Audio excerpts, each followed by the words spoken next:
Nous sommes très heureux de vous retrouver une fois encore ce matin, mesdames, messieurs, chers téléspectateurs, bien le bonjour et bienvenue à cette émission qui vous accompagne de lundi à vendredi, 10h, 11h52. C'est bien sûr Espace Miné. Ensemble, ce vendredi, nous déminons l'espace et c'est bien sûr un vendredi qui précède la célébration de la fête de Noël. Nous espérons que vous êtes confortablement installés à la maison et que vous allez nous écouter pendant cette période et que vous allez également participer à cette émission pendant ce timing qui nous est réservé parce que c'est une émission interactive. Ce matin, nous nous intéressons à un thème, pouvoir d'achat des Camerounais et fête de fin d'année. Quel regard? C'est l'interrogation de ce matin. Nous savons bien sûr que nous sommes en cette période de fête de fin d'année et le pouvoir d'achat des Camerounais nous intéresse donc ce matin. Votre émission connaîtra bien sûr les rubriques habituelles. Tout à l'heure, nous allons recevoir Joseph Patrick Bala pour le cadre de la revue de presse. La dénonciation sera également au rendez-vous ce matin et d'ailleurs l'instant analyse ne manquera pas. Mesdames, messieurs,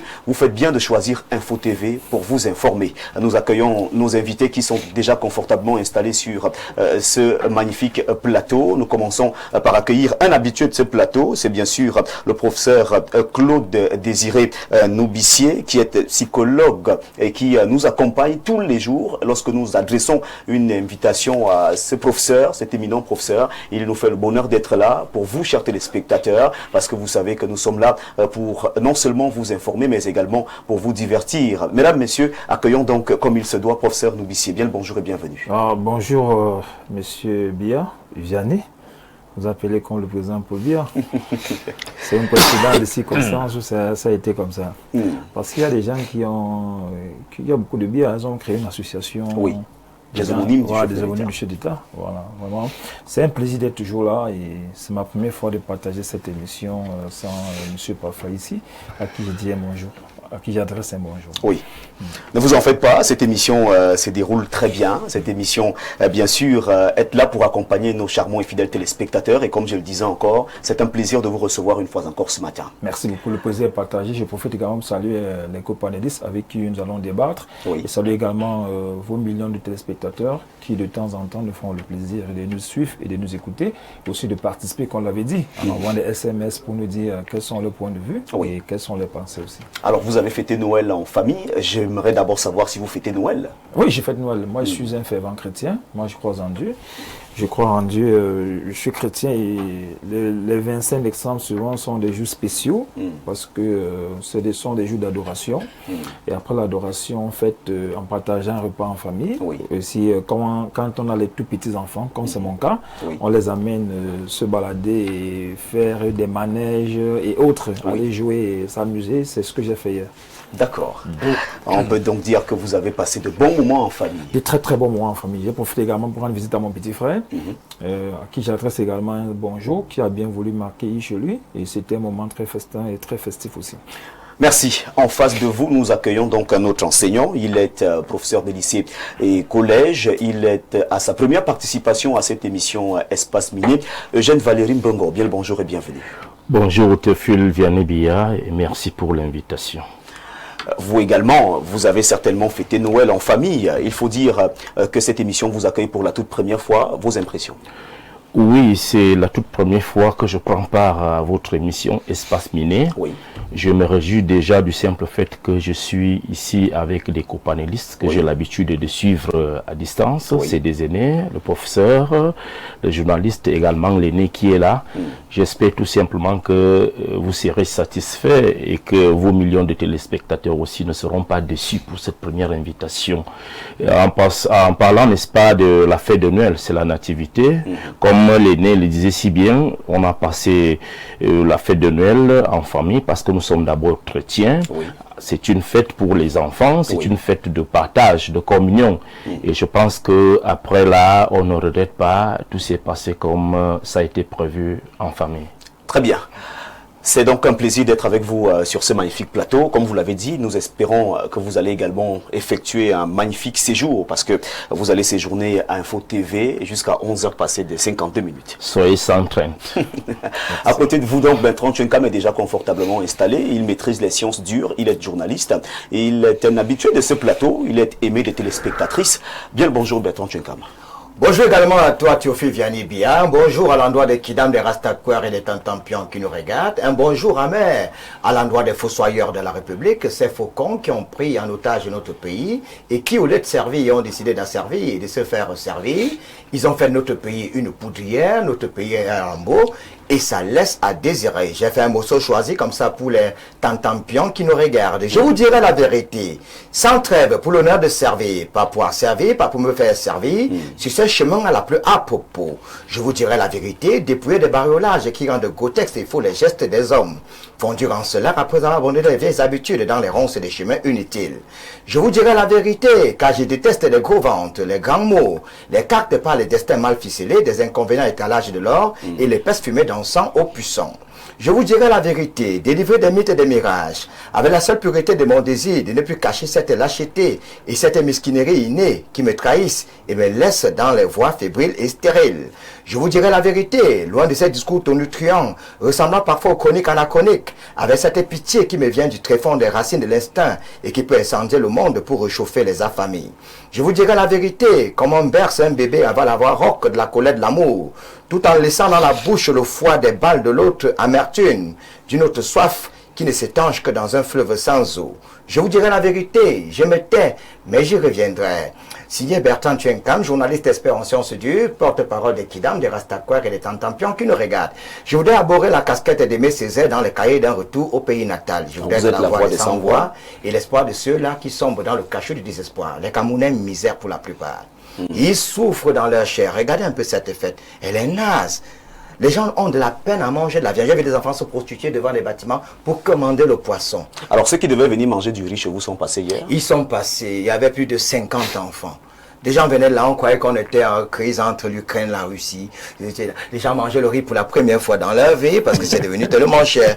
Les gens mangeaient le maquereau pour la première fois. Alors de l'autre côté, on mange du thon, les gens mangent le caviar. Je vous assure, ce pays est devenu...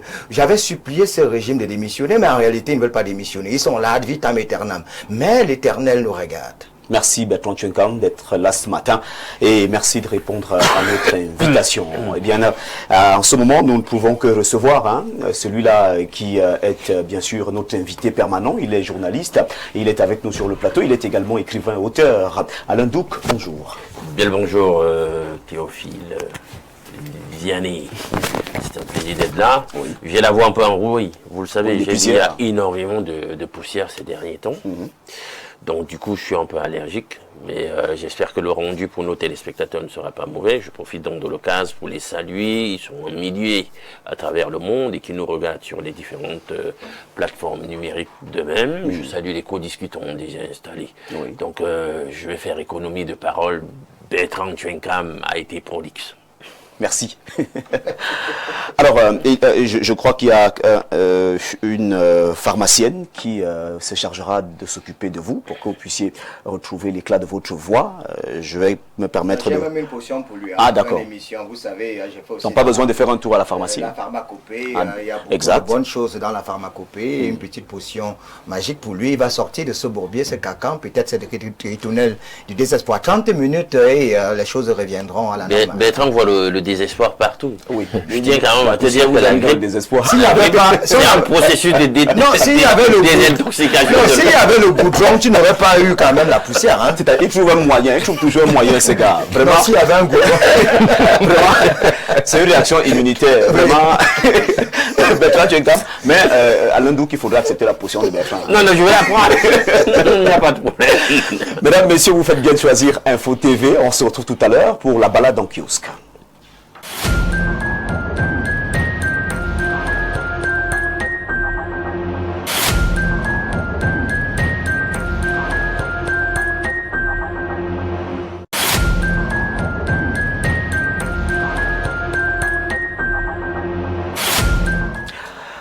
Il est vêtu de blanc comme l'ange qui descend du ciel. Joseph Patrick Bala est donc confortablement installé dans ce magnifique studio ce matin. Bien le bonjour et bienvenue.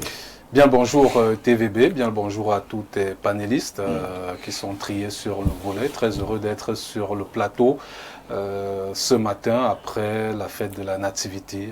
Hier, on a fêté en famille. Donc, nous sommes là pour servir nos téléspectateurs. Bon, je vous ai regardé hier. Oui. Hein. Bon, fort heureusement, chez moi, il n'y avait pas la presse. Donc, j'ai pu... Oui. Parce que les jours fériés, c'est pas très évident pour les directeurs de publication. C'est toujours un jour de repos pour ces derniers. C'est la raison pour laquelle certaines téléspectatrices qui m'ont demandé, mais il est où Joseph Patrick Bala? Je leur ai dit tout simplement que... Tu précises, oui, spectatrice. Oui, les téléspectatrices. Aucun téléspectateur ne t'a cherché. Ce ne sont que les téléspectatrices qui t'ont cherché hier. Voilà. Je préfère ne dire mot. J'avoue quand même que j'ai eu un réveil brutal ce matin. Oui, avec le PDG qui m'a informé que il y avait effectivement une revue de presse là, alors que je voulais encore me coucher. Voilà. Donc obligé de partir de la maison à 5h30 pour commencer la première revue de presse à 6h45 et attendre bien sûr la deuxième là maintenant, et puis ça va s'enchaîner. Donc nous sommes là, nous sommes des soldats. Exactement. Voilà. Bon, je salue au passage ces téléspectatrices là qui t'ont cherché hier. C'est très important. Parce que si ça devait être donner leur nom, hein, parce que si c'était leur identité. Si c'était les téléspectateurs, j'allais m'inquiéter. Vous savez que de plus en plus il y a des changements de paradigme. De paradigme, donc. Vous aimez bien quand ce sont les téléspectatrices qui vous cherchent? Non, c'est mieux. Et comment? C'est mieux.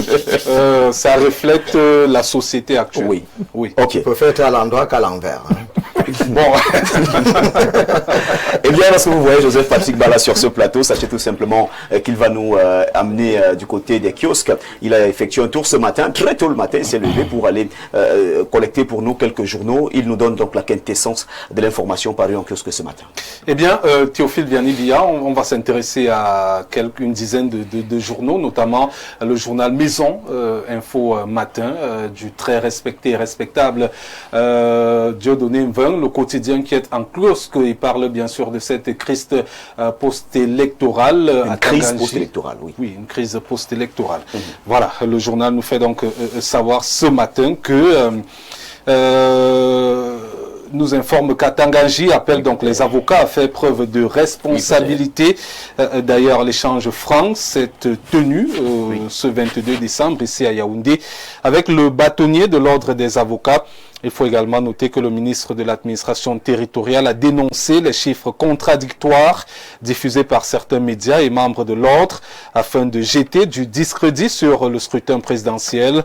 Le MINAT a également déploré l'attitude de certains avocats qui tiennent des discours mensongers et surtout diffamatoires à l'endroit des membres du gouvernement sur les réseaux sociaux. C'est une information à retrouver dans les moindres détails à la page 3 de ce journal. Sans détour de Nestor Diatou, dans sa parution de ce 26 décembre, s'intéresse également à cette actualité liée à la crise post-électorale et nous fait savoir en grande une que le MINAT attire l'attention sur les dérives de certains membres du barreau dans l'espoir de voir des mesures disciplinaires appliquées à leur encontre. Ceux-ci sont désormais face à leurs responsabilités, nous fait donc savoir ce journal ce matin. Avec le quotidien, on est dans les chiffres de ces violences post-électorales. On parle de 1985 personnes interpellées, 616 personnes libérées sous caution et 963 personnes en détention. Voilà donc les vrais chiffres donnés par le ministre de l'administration territoriale. Et du coup, Afrique Hebdo de Roland Parfait Billy nous fait savoir ce matin que le MINAT, après avoir donné ces chiffres, a clairement tracé la ligne rouge à ne pas franchir. Le témoin de Francis Mbonga est en mot d'interrogation ce matin au sujet des procès d'intention faits à l'encontre du ministre d'État, secrétaire général à la présidence de la République, Ferdinand Ngongo. Francis Mbonga se pose la question de savoir ce qu'on reproche à ce dernier dans des secteurs qui relèvent clairement des départements ministériels bien identifiés. D'ailleurs, Francis Mbonga fait savoir que Ferdinand Ngongo ne gère ni route, ni poubelle, ni eau, encore moins électricité. Le journal La République de Timothée Somba Bena magnifie le travail de Madeleine Tchouenté, ministre de la Recherche scientifique et de l'Innovation, propulsé par un bilan d'une densité rare et une science consommée des dossiers. Timothée Somba nous fait d'ailleurs savoir qu'elle s'impose comme l'un des piliers de l'offre politique du président Paul Biya. La preuve avec son impact déterminant pour la victoire de ce dernier lors de la présidentielle de 2025 dans son bastion du Kunki dans la région de l'Ouest Cameroun. La République en parle ce matin de la page 4 à la page 5. L'unité de Vanessa Zomo a également décidé de s'activer concernant cette actualité et son journal est en kiosque ce vendredi. Elle nous fait donc des révélations sur les coulisses d'un acharnement médiatique contre la SIC. Là, on parle d'une autre actualité. Au cœur de cet acharnement, la bataille pour le contrôle du projet Pizarotti, qui veut donc la mort de la SIC, s'interroge le journal avec plus de détails de la page 4 à la page 5. Et on parle donc de l'élite de Margot Sigoua qui traite également cette actualité ce matin et parle bien sûr d'un pétard mouillé contre la SIC en ajoutant que la vérité des chiffres vient donc de démasquer une cabale médiatique et justement Sigoua parle donc de ces chiffres de la page 4 à la page 5. Le taux d'avancement du projet, nous fait savoir cette dernière, est de 41,46%. Des études déjà achevées à 98% pour 10 000 logements. Du côté des cocos, les travaux affichent un taux d'avancement de 43,87% pour 240 logements achevés en gros œuvre. Plus de détails en chiffres dans ce journal. On termine avec Capital Info qui consacre ce 26 décembre sa grande une à l'autoroute Douala-Yaoundé, au complexe sportif de l'Embe, symbole d'un prestige inachevé, en passant par le lac municipal de Yaoundé, laissé à l'abandon. François-Aurélien Nguedja nous fait savoir ce matin que les grands chantiers du Cameroun racontent tous la même histoire, celle des projets annoncés, financés mais jamais livrés. D'ailleurs, c'est pas anodin s'il qualifie le Cameroun ce matin de république des chantiers fantômes, que c'est triste, Théophile Vianney-Bia. Mais nous, ce matin, on ne va pas terminer par une note triste susceptible de nous gâcher la journée. Nous, on va refermer cette revue de presse avec notre gaieté habituelle. Et justement, Capital Info se livre à la victoire d'entrée des Lions indomptables face aux Panthères du Gabon, 1-0. C'était lors de la première journée, phase de poule. Un seul coup de griffe a suffi au Lion pour terrasser la Panthère. Le Lion démontre qu'il reste le roi de la forêt. Prochain rendez-vous, nous livre Capital Info. Ce sera le 28 décembre face au tenant du titre, la Côte d'Ivoire. C'est sur cette note d'information qu'on referme cette deuxième partie consacrée à la revue de presse sur Info Télévision. Merci. Merci à Joseph Patrick Bala pour cette balade en kiosque. Merci également pour toutes ces informations que vous avez permis d'avoir ce matin sur notre table. Alors, avant de vous laisser repartir, un mot sur la performance des Lions du récent match avec le Gabon. Oui, pour moi, c'était une prestation qui m'a personnellement un peu surprise, puisque David Pagou est nouvellement entraîneur de sélectionneur de cette équipe. Oui. Et puis, il n'a bénéficié que de 10 jours de stage pour une équipe nouvellement constituée. Parce que même si les autres avaient également le même nombre de temps, il faut dire que d'autres équipes telles que l'Afrique du Sud et même le Gabon que nous avons croisé, ce sont des équipes qui sont déjà rodées puisque les joueurs se connaissent pour avoir disputé des matchs pendant plusieurs années. Donc pour le Cameroun, c'était nouveau. Voir une telle cohésion, on a vu pendant 30 minutes le Cameroun complètement dominé avec des phases de jeu bien précises. Cette équipe des Panthères du Gabon, vous avez vu un fait inédit, l'entraîneur gabonais décide d'apporter des changements après 35 minutes de jeu en première période. C'est très rare pour être souligné parce que ça apporte généralement des frustrations. Vous avez vu notamment le joueur annoncé forfait, Pierre-Emerick Aubameyang, entrer pour renforcer l'attaque qui, selon le sélectionneur gabonais, ne tournait pas à plein régime. Et puis on a vu le Gabon revenir un petit peu. On a vu le Cameroun en deuxième mi-temps procéder par séquence. Avec la sortie de Carlos Baleba, le milieu de terrain a été un petit peu désaxé.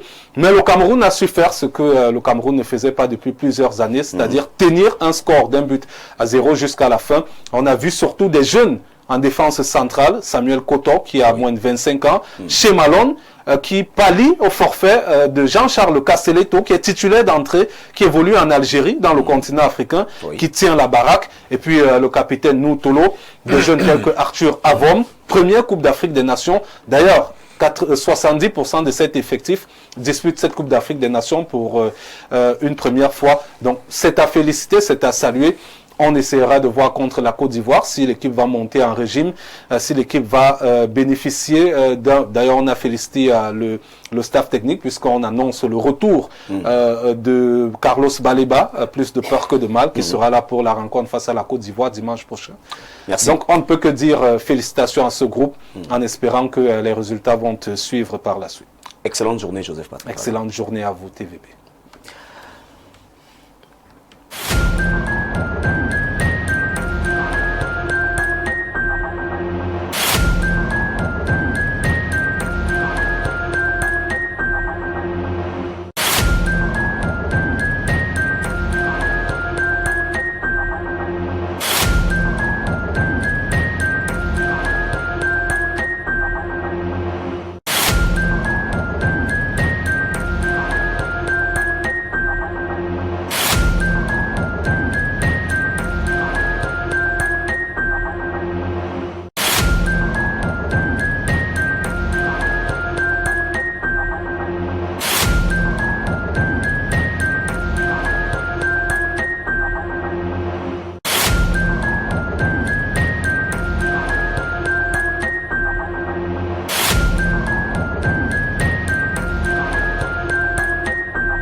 Nous sommes de retour sur le plateau d'Espace Miné. Il nous a rejoint sur ce magnifique plateau. Dr Yves Clément Oleme qui est avec nous ce matin.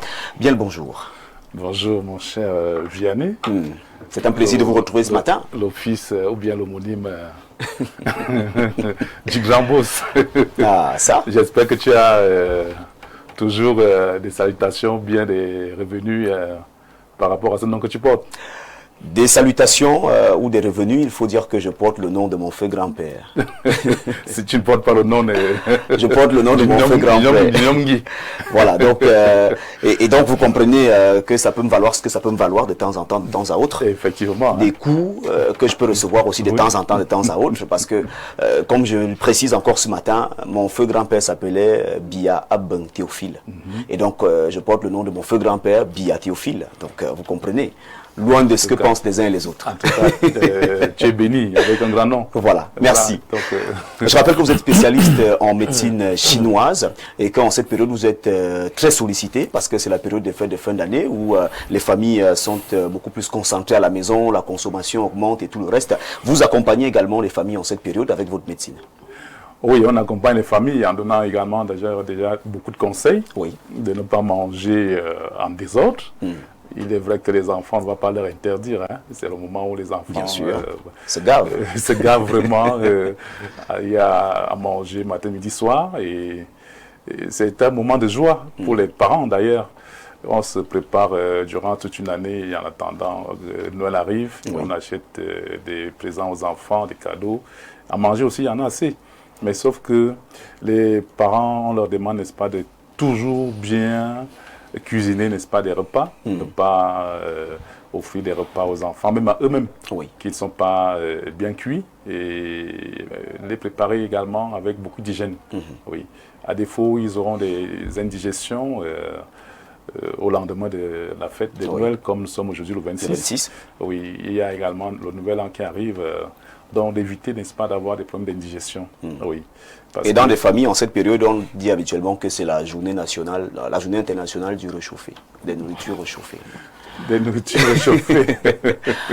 Oui, pour ceux qui ont, par exemple, également fait des fêtes hier, on a l'habitude de dire, il y a cette expression, le comité de liquidation. Voilà. Donc on va réchauffer tout ce qui est resté la veille. Mais sauf que si on a bien conservé, n'est-ce pas, ce repas-là, au frais, oui, il n'y aura pas de souci. Mais si ça n'a pas été bien conservé, et où on a mis les mains, pendant qu'on servait XY, on a tous mis les mains, et ça fait que le lendemain, ça ne sera pas évident, n'est-ce pas, de réchauffer et de manger. Ça sera impropre. Et ils auront, n'est-ce pas, justement, ces indigestions. C'est action-réaction, hein? Action-réaction. Et sauf que les indigestions, en gros, ça passe. Mais s'il y a une intoxication alimentaire, ça devient là, c'est dangereux. C'est dangereux. Automatiquement, on va faire recours, n'est-ce pas, aux médecins dans les hôpitaux. Et en volet, effectivement, on traite aussi très bien des problèmes d'infections digestives, des indigestions, des intoxications alimentaires. Oui, très bien. Ça se traite très bien en volier. Alors pour ces fêtes de fin d'année, quelles sont vos particularités du côté d'un volier? Qu'est-ce que vous mettez à la disposition de vos patients?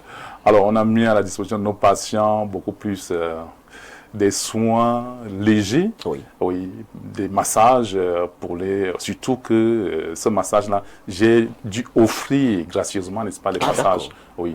Depuis le 1er décembre, et ça va jusqu'au 31 janvier. Oui, tous les malades qui ont des problèmes de rhumatoïdes. Donc, quand on parle de rhumatoïdes, c'est l'ensemble, tout ce qui peut avoir trait au rhumatisme. Des douleurs lombaires, des douleurs au niveau des cuisses, des gonacroses, des genoux qui font mal, des problèmes de nerfs, des gens qui ont fait des AVC, qui sortent avec des hémiplégies. Donc, j'ai offert gratuitement vraiment des massages du 1er décembre au 31 janvier. Vous êtes le Père Noël des massages. Le Père Noël des massages, oui. Et bien entendu aussi, les femmes qui ont des problèmes d'accouchement, qui en souffrent, on a essayé d'alléger leur consultation et les examens. Donc ça fait que ça va. Le message est passé, hein. Richard a reçu le message parce que vous savez que nos caméramens restent debout pratiquement toute la journée. Ils ont également besoin de ces massages. Ah oui. Richard passera certainement bénéficier parce qu'il ne reste plus que quelques jours, hein, et ce sera terminé pour cette gratuité du côté de cette médecine chinoise qui offre des plus belles. Oui, Janvier Désiré également, Janvier Désiré et Kenge qui en a également besoin. Nos techniciens en ont besoin. Je pense qu'ils passeront très massivement et très rapidement. Qu'ils passent avant le 31. Voilà. Même si on peut encore avoir une largesse d'une semaine, si ce n'est que le personnel. Voilà. Merci. En retard. Merci docteur Oleme. Vous êtes bien sûr avec nous ce matin pour déminer l'espace. Eh bien, après le passage de Joseph Patrick Bala, nous avons pu voir que les journaux ont traité abondamment une actualité. Le ministre de l'administration territoriale pour la Tanganji, qui en date du 22 décembre, a donc attiré l'attention du barreau sur les dérives de certains avocats qui s'adonnent au dénigrement des institutions, à la diffamation de ceux qui les incarnent. Le journal Info Matin parle donc de crise post-électorale. À Tanganji appelle les avocats à faire preuve de responsabilité. Bertrand Tchenkam, il faut dire que, parlons de cette crise post-électorale, nous avons vu des informations qui allaient dans tous les sens et le MINAT qui attire donc l'attention des membres du barreau. Cette information, comment vous la recevez ce matin? Alors, je vais dire que le MINAT a raison. C'est son rôle, c'est logique. Je voudrais dire aux téléspectateurs que l'information n'a rien à voir avec la communication. Il ne faut pas l'oublier. Oui. Les journalistes font dans l'information. Le journaliste, c'est un historien des temps présents, c'est un médiateur, c'est un individu qui fait de la collecte, le traitement et la diffusion de l'information. Et l'information, c'est quoi? L'information, c'est un fait sacré, manipulable, repérable, vérifiable, observable et palpable dans le temps et dans l'espace. Exact. Donc l'information, on la donne et les commentaires sont libres. Et l'information, on n'ajoute pas des qualificatifs. On n'a pas le droit d'ajouter des qualificatifs parce que lorsqu'il y a un qualificatif, ça veut dire qu'on a déjà donné une orientation. Par contre, le communicateur lui doit mettre des qualificatifs parce qu'il doit avoir effet retour. Communiquer, c'est exister. Pour exister, il faut des qualificatifs, il faut rehausser l'image ou alors dénaturer l'image. Oui. Alors, pour préserver l'image du Cameroun, moi je n'aime pas ce régime, mais il faut savoir que le ministre est dans son rôle, parce qu'il fallait quand même que l'image ne soit pas ternie, que la réponse du berger soit donnée à la bergère. Il fallait le savoir. Pourquoi? Le MINAT appelle les avocats à faire preuve de responsabilité. C'est son rôle. Je l'ai dit tout à l'heure dans mon prologue. Il y a des chiffres qui dérangeaient, parce que à gauche, on vous disait qu'il y avait tel chiffre, à droite, on disait que il fallait que le gouvernement donne sa position pour dire voilà les chiffres officiels, il ne faudrait plus qu'on tâtonne, voilà la version officielle. Je ne suis pas là pour dire que ce qu'on a dit là est vrai ou c'est faux, mais c'est une communication gouvernementale. C'est-à-dire le gouvernement a le droit de vous dire, quand vous êtes tergiversé sur des choses, alors voilà les chiffres qu'il faudrait retenir désormais. Alors de l'autre côté, on disait qu'on se plaint du fait qu'il y ait des gardes à vue administratives. Vous savez que les gardes à vue administratives, 6 mois renouvelables, en un point fini, il était aussi normal que les avocats puissent aussi se plaindre de certaines situations macabres, fracassantes, iniques et cyniques, qui accablent certains Camerounais qui sont dans les geôles. Alors, il fallait aussi que le ministre puisse donner des éclairages dessus.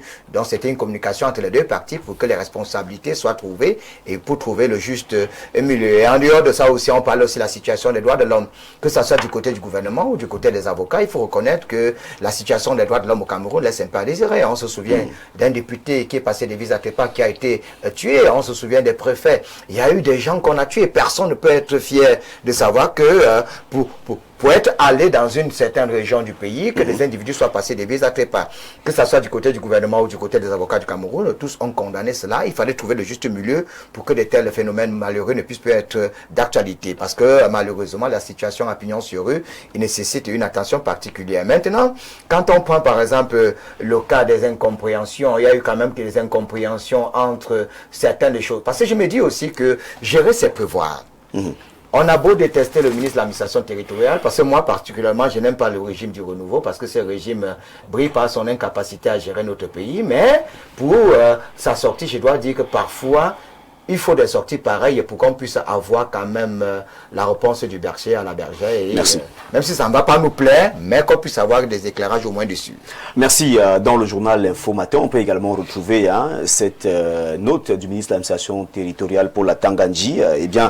Nous avons pris le soin de fouiller ce journal. Et cette note qui revient sur des dispositions que doivent prendre les gouverneurs des régions, les préfets et sous-préfets. Question d'assurer une certaine propreté parce que le MINAT a reçu des plaintes par bien sûr de ces bacs à ordures qu'on dépose sur les axes routiers des différentes villes du Cameroun. Alors, bien sûr, avec vous, professeur Noubissier, une note comme celle-là pour permettre naturellement que les villes soient davantage propres parce que nous constatons que pour la plupart du temps, lorsque ces ordures ménagères sont mal gérées sur nos axes routiers, il y a bien sûr des ordures ménagères qui jonchent la voie publique et qui parfois perturbent souvent la circulation. Il est important de revenir également sur cette sortie du MINAT pour la Tanganji ce matin. Oui, je pense qu'il y a une urgence à ce que nos villes soient de plus en plus assainies. Ce qu'on observe ces derniers temps, nous n'avons pas, même seulement de la visibilité. Vous savez, il y a certains pays occidentaux qui relèvent leur économie juste par le budget, juste par le tourisme. Les gens qui veulent venir découvrir, les gens qui veulent venir voir, les gens qui veulent venir passer un petit séjour au Cameroun.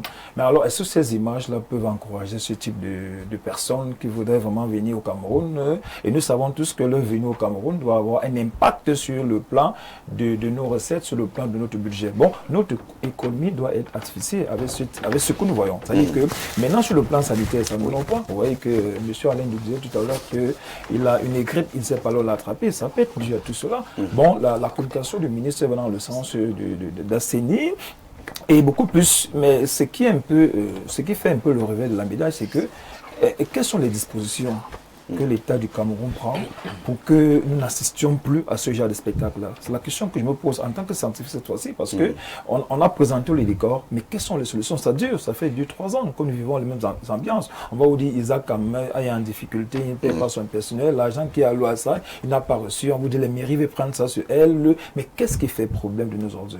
Il y a un vrai problème. Il y a une société qui s'est proposée de recycler les ordures, afin que ça soit des moteurs de richesse. Mais qu'est-ce qu'on fait pratiquement? C'est un peu ça là, le défi que nous avons aujourd'hui dans ce pays, où les gens font des observations, les gens font des propositions, mais la matérialisation de ces propositions ne suit pas. Et c'est là où nous en sommes. Et je pense que en pleine saison sèche, comme c'est le cas aujourd'hui, on doit tout faire afin que nos populations soient quand même déconnectées de ces ordures-là, qui vont impacter sur leur santé, sur le plan physique, et même sur la santé mentale. Parce que sortir, savoir qu'on va rencontrer certains types de choses, ça peut avoir un impact sur la compréhension, le formatage mental des gens. Les gens ont peur. Les gens se disent, mais qu'est-ce que ça ne va pas? Et ce qui me fait problème en tant que scientifique cette fois-ci, c'est que si l'État pose des problèmes et ne résout pas, ça montre qu'il y a un problème.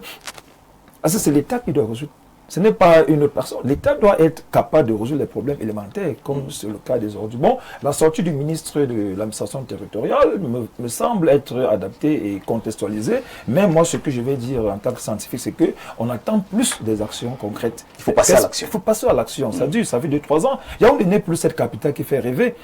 Quand nous étions au village, on disait, il y a même un grand musicien qui chantait, je vais à Yaoundé, la capitale. Ça faisait rêver. Mais au jour d'aujourd'hui, ce que nous vivons ne nous fait plus rêver. Vraiment, faites-nous rêver, on en a besoin. Eugène Valérie Mbongo, vous parcourez certainement les rues lorsque vous allez dans votre unité administrative. Vous voyez ce qui se passe, ce que nous décrions ce matin, ce que le ministre a décrit également. Il appelle ainsi les autorités administratives et les maires de ville à se tenir la main pour trouver des solutions de manière rapide, aménager des espaces appropriés pour le dépôt des ordures ménagères. Il a d'ailleurs donné une date jusqu'au 1er février 2026. Il est important que ces bacs à ordures que nous voyons en bordure des rues, que ces bacs à ordures soient dégagés afin que nous puissions conserver la salubrité publique. Cette communication qui fait couler beaucoup d'encre de salive, il est important d'avoir votre point de vue là-dessus. Merci une fois de plus Théophile Vianney-Billard. Je crois que nous sommes là en train de parler d'un phénomène que j'appelle communément la pollution olfactive, c'est-à-dire les odeurs. Et là, nous sommes dans un contexte où nous regardons, nous constatons que les villes du Cameroun sont dans la majorité ce que j'appelle des villes macrocéphales ou rurales. Et il y a l'état d'immondice un peu de partout lorsque nous marchons. Oui. Lorsque le MINAT fait ce communiqué, ça ne doit pas surprendre les Camerounais. Il est dans son élément, il est dans son rôle. Mais ce n'est pas peut-être à lui de rappeler aux gouverneurs des régions, aux préfets, aux sous-préfets, aux maires des villes, le travail qui est le leur. C'est une image d'un pays que nous sommes en train, n'est-ce pas, de vendre. Oui. Si actuellement vous sortez du cadre des foulants, là nous nous recouvrons actuellement, vous jonchez vers la poste centrale. Il y a l'avenue là-bas, qu'on appelle communément avenue Kennedy. Vous serez un peu très surpris, stupéfait même, de vous en rendre compte que il y a des tas d'immondices un peu de partout. Ah, ça c'est le centre-ville. Oui. Que dire alors des quartiers? Que dire du reste? Moi je pense que le problème ici, en dehors du travail des autorités administratives, en dehors du travail des acteurs, les maires de ville, il faut déjà passer à la sensibilisation des populations sur l'importance de la préservation de l'environnement. Et cette sensibilisation ne se fait pas seulement à travers les médias, à travers tout ce qu'on peut voir, même dans nos chefferies.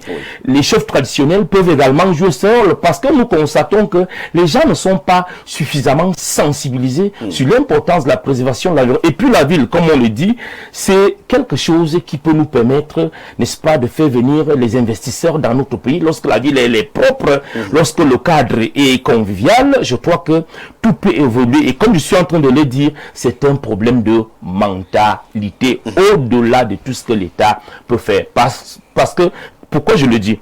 Il y a parfois lorsque vous parcourez certains marchés de la ville de Yaoundé, les populations sont aux abois.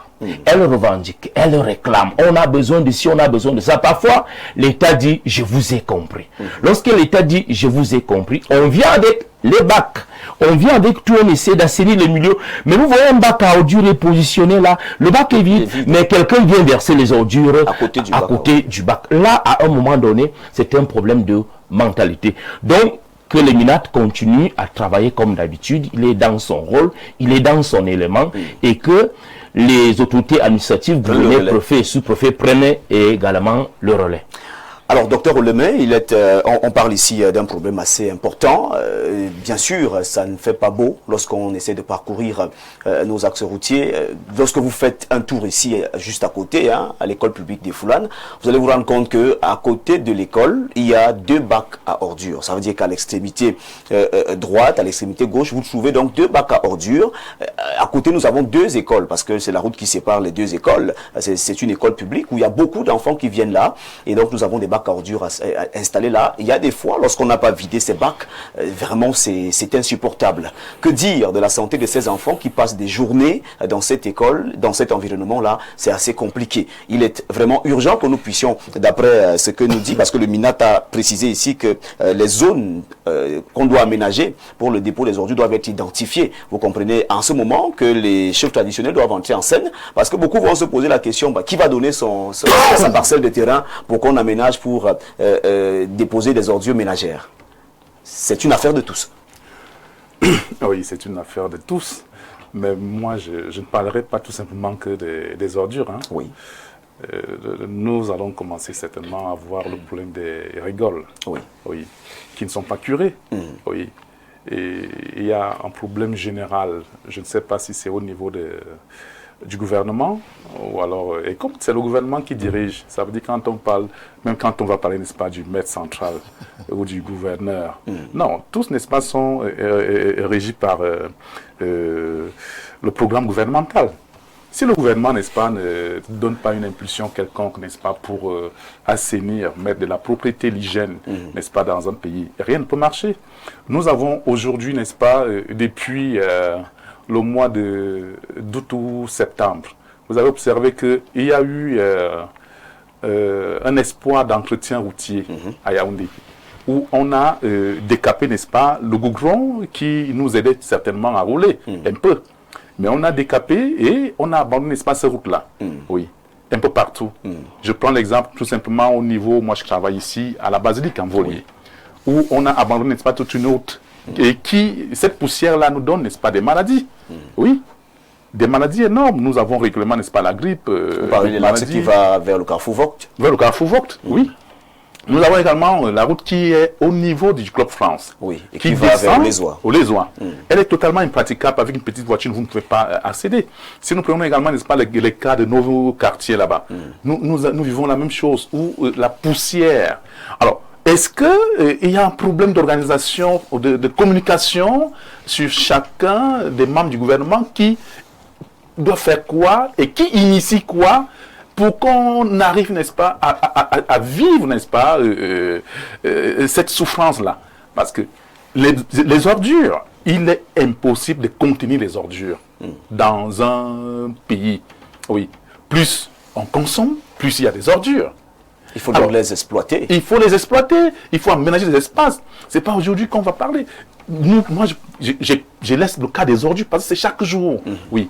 Mais si déjà, nous avons des rigoles qui ne circulent pas, oui, nous avons des routes qui sont abandonnées et qui produisent encore, n'est-ce pas, des maladies, de la poussière. Oui. Le problème est à quel niveau? Qu'est-ce qui ne va pas? Nous allons féliciter quand ça se passe bien. On a vu au niveau de la poste centrale, oui, on a aménagé des routes. Ça circule maintenant comme si, ils appellent ce goudron l'enrobé. Mais ça fait plaisir de rouler, de circuler. Ça n'a pas pris un mois pour le faire. Ça a dû prendre des semaines. On a tout aménagé. L'axe poste central avant Acropole. Oui. On a pris vers... vous voyez qu'on a assaini. Et quand on parlait, par exemple, le camarade parlait, n'est-ce pas, de M. Eugène parlait de la poste centrale, de l'avenue Kennedy. Ce que vous oubliez, c'est que l'avenue Kennedy, vous ne pouvez même pas passer à cause, n'est-ce pas, de l'eau. Nous ne savons pas d'où provient cette eau-là. Oui. L'eau a envahi totalement l'avenue Kennedy. Elle est même puante. Puante. Et les gars, ils travaillent là nuit et jour, ils font leur commerce et tout. Et les odeurs là, et les gens utilisent cette eau pour laver des voitures. Et ça crée des maladies sérieuses. Oui. Plus tard. Donc, nous allons toujours se mettre dans des plateaux de télévision, des radios et autres pour décrier. Mais le gouvernement doit prendre ses responsabilités. C'est au niveau du gouvernement. Moi, je m'arrête là. Merci Alain Douk pour parler de cette sortie du MINAT pour la Tangandji. Il faut noter qu'il a donné des précisions pour que des solutions soient trouvées de manière rapide. Et c'est en mutualisant les efforts. D'ailleurs, il a appelé les autorités administratives à travailler avec les maires de ville pour non seulement identifier les lieux où on va aménager les points de dépôt d'ordures, mais de manière rapide trouver des solutions pour débarrasser les rues de ces bacs à ordures qui sont installés un peu partout. Je vais d'abord réagir à la première actualité sur le MINAT. Oui. Je ne m'ai pas donné la parole là-bas pour dire qu'en réalité, ce que j'ai vu dans le cadre de cette confrontation, de cette concertation peut-être bien, c'est ce qu'on devrait voir en République. Cette démarche discursive. Oui. On n'est pas d'accord, ça peut arriver qu'on ne soit pas d'accord. On s'assoit, on discute. Se rapproche, on va confronter les chiffres. D'accord? Et chacun doit reconnaître quels sont les biais rattachés à l'exercice de son magistère. Les avocats, le barreau, s'il y a quelques griefs, doit essayer de s'introspecter et de s'évaluer, s'auto-évaluer et se remettre en question. Puisque apparemment le MINAT aussi a quelques griefs contre la corporation en question. Et maintenant aussi, de leur côté, je tiens à dire que le barreau, les avocats, c'est la corporation qui doit garantir le respect en réalité des libertés fondamentales de la personne et des entités qui existent sociétalement. Donc on ne peut pas construire un état de droit en ne prenant pas en compte leurs interpellations. Ce qu'ils ont à dire, c'est les professionnels du droit. C'est un des corps des professionnels du droit. Donc il faut les écouter.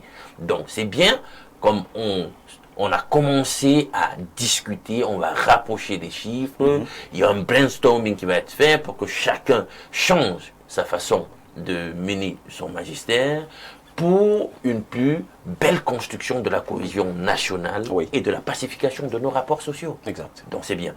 Maintenant, au sujet de l'actualité sur le MINAT et les poubelles, il faut dire qu'il est dans ses cordes, parce que le respect de l'ordre public prend en compte cet aspect. Parce que beaucoup sont en train de s'interroger là. Est-ce que il n'y a pas que la criminalité, il y a cet aspect de l'ordre public, parce que il faut même prendre en compte aussi l'hygiène. Hein? Si vous êtes gouvernant, vous devez travailler, œuvrer pour le bien-être des populations, de vos administrés. Donc en ce sens, c'est bien. Tout ce que je vais quand même regretter, c'est que parfois j'ai l'impression qu'on manque le coach. C'est-à-dire que à son niveau, pour les prérogatives qui sont les siennes, il essaie de trouver une réponse à une crise, mais est-ce là? En fait, est-ce que ce sera efficace? Parce que ramener la gestion des poubelles aux artères secondaires dans les quartiers, si on fait ce que j'ai vu faire et qu'il évite pour redorer l'image de nos villes, ce qu'il fait là, et ce que j'ai vu faire, c'est-à-dire que cet abandon, etc., dans les artères principales, si le même phénomène est reproduit dans les artères secondaires et amplifié même peut-être parce que certains n'arriveront même pas à certains moments à entrer dans certaines artères, je sais pas moi, c'est hypothétique ce que je dis, mais on va expulser les populations de l'autre côté. Est-ce qu'on aura effectivement résolu le problème? Je me pose la question. D'autant plus que dans le contexte où nous sommes, pendant qu'ils cherchent ce genre de solution, je tiens à vous dire qu'ailleurs, les ordures sont une opportunité, une manne.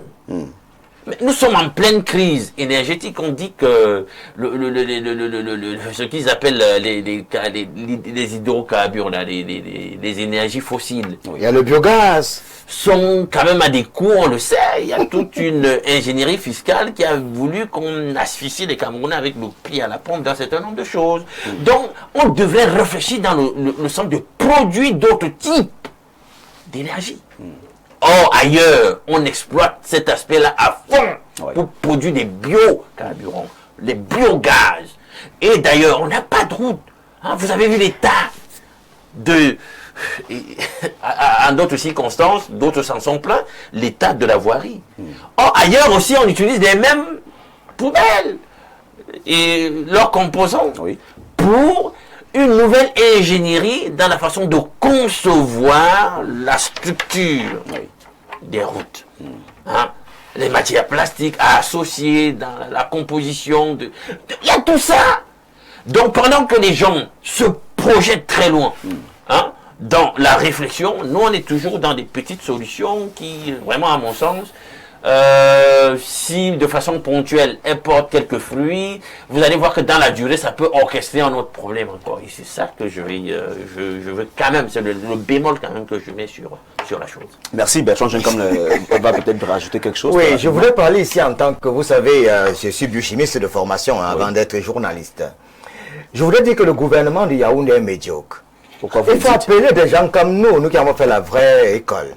Parce que gérer, c'est prévoir. Il faut être avant-gardiste. Il faut être dans une logique de prospective. Donc vous avez des solutions. On n'a pas de prévision, on est dans la prédiction. Bonjour la désolation et c'est la frustration. Vous avez une bande de médiocres qui ont pris en otage notre pays et qui n'ont même pas des idées.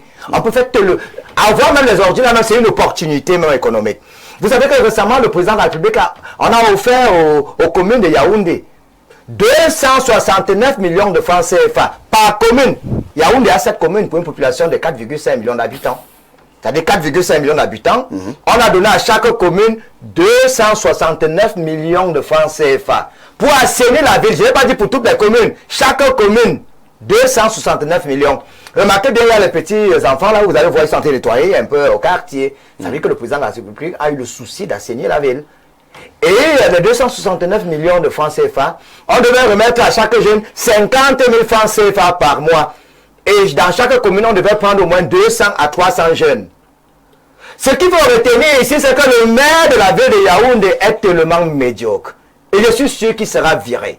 Ce maire, si vous prenez 100 Yaoundéens, vous leur demandez le nom du maire de la ville. Moi-même, j'ai cru avant que c'était une femme, mais récemment, on m'a dit que c'est un homme. Il est médiocre. Il faut le chasser parce qu'il a brillé par son incapacité à assainir cette ville. Il a dit un truc important tout à l'heure. Oui. Moi, j'ai fait 6 années en biochimie, avant d'aller faire du journalisme après, parce que il faut pas croire qu'on est là, on raconte des histoires à con. Avec les déchets toxiques, moi, j'ai fait une formation avec les Canadiens. Est-ce que vous savez qu'à partir des excréments, là, on peut faire du biogaz? C'est-à-dire ne plus être obligé de souffrir autant. C'est-à-dire avec la poubelle, on peut faire du biogaz, on peut faire du biocarburant, on peut fabriquer de l'engrais, ce qu'on appelle le compost, la matière organique en décomposition. C'est une opportunité pour certains pays, pour des pays sérieux. Ailleurs même, on achète même les déchets. Mais vous avez les déchets, vous ne savez pas quoi faire. Est-ce que vous savez qu'une ville comme Douala, on n'a même pas besoin du Koutak qui vient de l'Europe. C'est-à-dire on a besoin juste de ces déchets pour fabriquer des pavés et assainir la ville. Regardez un peu l'intendance à Yaoundé. Vous savez qu'autrefois, ça sointait de ce côté, non? Depuis qu'on a mis les pavés, est-ce que ça dérange? Les pavés, ça coûte extrêmement moins cher. 10 fois moins cher que d'aller acheter le Koutak à Paris. Le Mali, il y a le goudron partout. Aller du côté du Burkina Faso, ce sont ces pavés-là qu'on utilise. Pourquoi nous sommes villageois? On a des gens qui brillent par leur cécité intellectuelle et qui ne peuvent pas prendre des vraies personnes pour leur donner des idées. Merci Bertrand Djenkam. Vous partez à l'avenue Kennedy, la plus belle avenue à Yaoundé. Les chats, les souris sont là, côtoient les êtres humains. On lave les voitures, on est comme dans une banlieue. On a créé un grand hôtel là-bas qui ne veut pas faire la publicité. 4 étoiles, je crois que ça doit être 4 étoiles. Merci Bertrand Djenkam, merci. Un touriste qui arrive à Yaoundé doit humer ses odeurs, c'est normal. Pas du tout, pas du tout. Merci. Vous êtes très fâché ce matin, merci. On va souffler un tout petit peu. Question pour vous de retrouver votre tranquillité afin que cette émission puisse se tenir dans de bonnes conditions. Mesdames, messieurs, à tout de suite.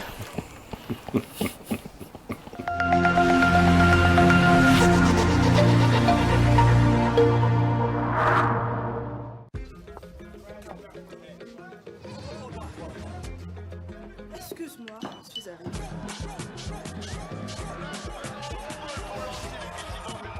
Fiers et réunis autour des Lions indomptables.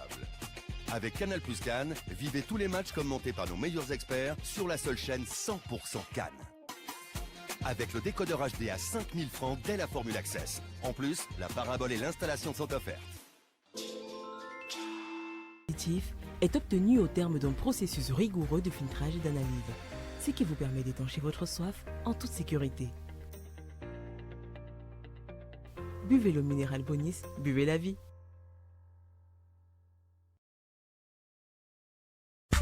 Sous le parrainage de la mairie de Yaoundé 5, préparez-vous pour la 4e édition de la foire Fojec. Du 10 décembre 2025 au 25 janvier 2026, l'esplanade du Stade Omnisport de Yaoundé s'anime au rythme de la fête, de la culture et de l'inclusion. Au programme, festivités grandioses, prestations artistiques, exposition gratuite d'artisans en situation de handicap et diffusion en direct de la Cannes Maroc 2025 sur écran géant. Attention, animation explosive, DJ Pat Cool Concept. Info 600 099 73 65 58 et puis c'est tout pour l'instant. Bienvenue au Welcome Gardens Hotel. Ici, chaque instant est une invitation à l'évasion. Niché au cœur de soi, à quelques minutes de l'université de Yaoundé 2, le Welcome Garden Hotel vous ouvre les portes d'un lieu où la nature et l'élégance se rencontrent. Réveillez-vous dans une chambre raffinée, baignée de lumière et pensée pour votre confort. Promenez-vous dans nos allées verdoyantes et plongez dans notre piscine géante à 2 bassins. Côté affaires, nos salles modernes de séminaires et de réunions offrent bien plus qu'un cadre de travail. Elles stimulent vos idées et subliment vos rencontres professionnelles. Côté célébration, nos somptueuses salles de mariage et de réception transforment vos moments précieux en souvenirs éternels. Côté bien-être, laissez-vous choyer dans notre institut de beauté. Évacuez le stress dans notre salle de sport, puis détendez-vous au sport bar autour d'un cocktail, d'un tournoi de billard ou d'une soirée after work. Chaque détail du Welcome Garden Hotel respire hospitalité et raffinement. Ici, tout est pensé pour que vous vous sentiez ailleurs, mais mieux que partout ailleurs. Welcome Garden Hotel, votre jardin secret. Contact 694 34 21 33 676 73 59.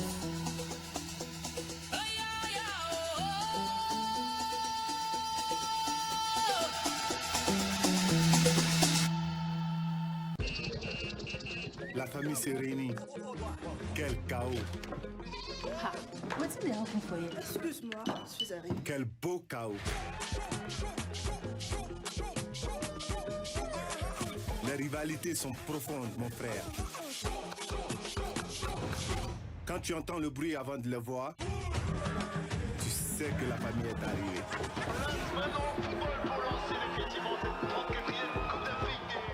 Fiers et réunis. Avec Canal Plus Cannes, vivez tous les matchs commentés par nos meilleurs experts sur la seule chaîne 100% Cannes. Alors réabonnez-vous à votre formule habituelle et profitez de toutes les chaînes offertes pendant 30 jours.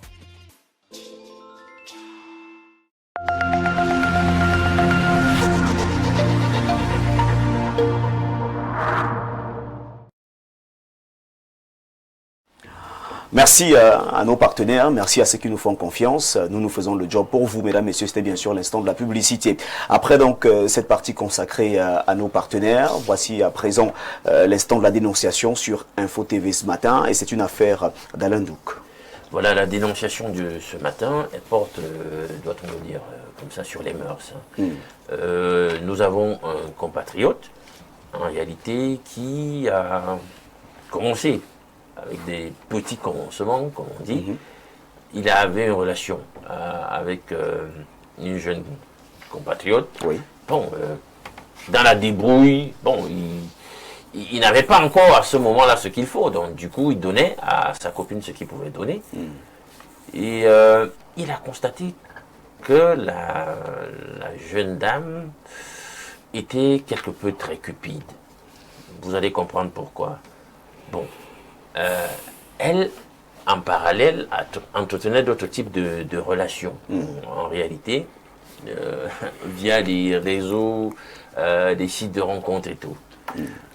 Donc, comme elle juge que ce que son petit ami lui donnait n'était pas suffisant, donc, elle allait donc dans ces plateformes, etc., pour aguicher les gens, nouer d'autres types de contacts. Pour arrondir les fins de voilà, de fréquentation, etc. Sauf que là-bas, il n'y a pas que du propre, il y a même parfois beaucoup de sales. Oui. Et des gens même qui viennent là pour des pervers qui viennent là pour, comment dire ça, hacker. Donc, elle a passé le temps à distribuer compte argent des images intime. D'elle. Oui, d'elle. Et compte argent. Oui. Compte argent. Sauf que vous faites ça, vous ne savez pas exactement forcément à qui on a fait. C'est pas parce que vous voyez un profil d'un blanc, etc., que vous voyez que forcément c'est le blanc. Ça peut être un compatriote camerounais, ça peut être un de vos frères d'Afrique de l'Ouest qui sont champions dans ces choses, etc. Et donc c'est comme ça qu'elle commence à subir un chantage d'une de ces personnes qui avait donc qui avait obtenu ce genre de contenu d'elle. Et elle est donc obligée finalement, face au chantage, à la pression d'en parler à son compagnon. Voilà, son copain, à qui l'on doit la dénonciation de ce matin. Bon, il avait des moyens très très modestes à l'époque. Il s'est dit, bon, il ne peut pas l'abandonner, d'autant plus qu'il aimait beaucoup. Oui. Donc, il a fait ce qu'il fallait à cette époque. Il a donné l'argent, mais il a rompu. Donc, c'est ce que tu faisais, etc. Ça ne peut pas le faire. Bon, du temps s'est écoulé, lui, sa situation a changé. Donc, maintenant, il est de situation financière plus confortable. Et la fille revient avec le même type de situation. Elle dit qu'à nouveau, elle subit un chantage. Mais cette fois, c'est qu'elle a distribué dans ces plateformes où elle va compter argent, donner ce genre de choses, des nudes, comme on les appelle, de leur moment d'intimité, parce qu'ils savent qu'ils en avaient. Sauf que lui, quand ils échangeaient là-dessus, etc., lui, chez lui, il effaçait. Elle a utilisé, etc. Donc, ça, c'est la version que la fille donne. Mais lui, donc, il se dit, est-ce que cette fille, comme elle est cupide, oui, et elle sait que maintenant elle a l'argent, est-ce qu'elle n'est pas plutôt en train de monter toute cette histoire cousue de fil blanc pour lui faire de l'extorsion, pour lui prendre de l'argent? Donc, il veut donc quelques conseils à ce sujet et dénonce par ricochet le type de comportement vraiment pervers de son ex-copine. Merci Alain Douc et merci pour cette histoire fracassante et assez troublante. Professeur Noubissier, vous avez écouté Alain Douc, vous êtes psychologue. Nous avons un confrère qui a besoin de conseils face à ce genre de situation. Oui, vous savez, le monde d'aujourd'hui, comme j'ai l'habitude de le dire, c'est un monde qui est devenu dangereux. Oui. C'est-à-dire que aujourd'hui, nous combattons contre les nouveaux schémas comportementaux et cognitifs.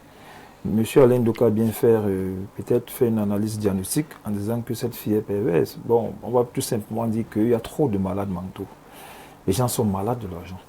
L'argent, le bonheur, la grandeur, l'excellence ont torturé l'esprit des gens. Et au jour d'aujourd'hui, les gens sont prêts à tout pour de l'argent. Parce que son histoire, au moins 3 moments importants. Oui. Un moment où la propre fille dit que ce sont ses nudes, ce sont ses images à elle qui sont en difficulté. Il faut payer, le monsieur paye. Au moment maintenant, c'est le monsieur lui-même qui est en difficulté. Il a rompu avec elle et après, elle est revenue. Maintenant, c'est le monsieur lui-même qui craint de voir ces images dehors. Moi, je vais commencer par être psychologue en disant, je suis capable de faire des choses extraordinaires, en fait, de la psychologie. Oui. On peut aider les gens. Moi, j'ai vécu une situation quand le réseau Internet a pris de l'ampleur. Il y a un jeune étudiant de Boya, l'université de Boya, qui s'était suicidé, qui s'était de la mort. Et moi, je me suis souvent dit, non, si vos images sont même à l'extérieur, nous, les psychologues, on peut vous aider à vivre avec. Prenez un cas. Il y a M. Balthazar, ces images ont été véhiculées. Il dit, oh, mais n'empêche, je pense qu'il a eu un grand suivi psychologique. Moi, je voudrais commencer par la fin en disant à ces gens-là que, bon, c'est vrai que c'est pas beau, c'est pas agréable, parce que c'est pas agréable, on ne se prépare pas à vivre sachant que ce qui relève son intimité est vulgaire, est connu de l'extérieur. Personne ne voudrait que ça soit ainsi. Mais si ça arrive, que le PIN ne soit pas le premier moyen, c'est-à-dire le pension, il y en a qui pensent que les gens souvent pour le pas du temps, non, il faut rencontrer des psychologues. Nous, les psychologues, on travaille là-dessus. On peut amener quelqu'un qui a vu ces images, même les plus intimes. Moi, je m'amuse souvent à dire que, mais écoutez, il y a les gens qui tuent les films pornographiques, les images sont parfois, ils aiment dans une tension. Le monde, les gens peut-être dire que non, lui, il a été préparé à ça, mais nous pouvons préparer les gens qui vivent ces situations-là. Maintenant, la question des mœurs est devenue, doit être une question fondamentale. On doit rééduquer nos enfants. Oui. Il faut une rééducation pour faire face aux contraintes du nouveau monde. Le nouveau monde dans lequel nous sommes nous impose des contraintes. Les contraintes sont comme ça, c'est dit, le monde est Android, les choses vont vite. La patience a foutu le camp. Il faut avoir de l'argent à tout prix et en faisant n'importe quoi. Alors aujourd'hui, les jeunes filles entrent dans ce débat-là et malheureusement, elles n'y vont plus seules. Elles vont avec leur partenaire. Aujourd'hui, voilà un compatriote qui a une difficulté. Il a d'abord rompu il a mis fin à la relation. Moi, je pense que c'était une très bonne action. Oui. Maintenant, la fille est revenue, il a cédé. C'est bon pour dire que l'éducation doit commencer à l'intérieur d'une famille. Et nous devons apprendre à savoir avec qui nous sommes dans nos amitiés. Parce qu'il y a des filles, qui, moi je le dis, sans avoir un problème contre elles, il y a des filles qui ne sont pas faites pour vivre un certain type de vie. Parce que cette fille a déjà dévoilé le rythme de vie qu'elle aimerait avoir. Oui. Faire des rencontres sur Internet, avoir une vie facile, son corps, le niveau, la valeur de son corps n'est plus importante pour elle. Il y a des gens comme ça. Si tu te mets avec une pareille personne, soit tu vas dans son rythme, soit tu ne te mets pas avec elle. Parce qu'elle va aller telle qu'elle a commencé là. C'est d'histoire en histoire. Maintenant, ce monsieur est en difficulté. Et moi, je dis toujours, le téléphone portable que nous avons aujourd'hui, là, ne rend pas trop service dans ce sens-là. Qu'est-ce qu'il y a que tu dois filmer tes ébats sexuels avec ta femme? C'est avec ta propre femme. Ce sont des fantasmes que les gens voient, parce qu'avant la pornographie, ça excitait les gens veulent se faire auto-exciter par leur propre image, par leur propre action sexuelle. C'est beau, mais il faut savoir la conscience et la moralité des gens qui sont en face de nous. Il y en a qui ne peuvent, qui en ont besoin. Tellement on a vu dans ce pays, il y a des journalistes, dont je ne veux pas citer des noms, qui ont été victimes de ce genre de situation. Et beaucoup de personnalités, de hautes personnalités de ce pays, on prend l'image et nuit après, ça se retourne contre toi. Bon, c'est le monde dans lequel nous sommes. Et c'est donc pourquoi je mets l'accent sur la barre, sur la prudence et la précaution. Il vaut mieux ne pas avoir ce genre d'image-là.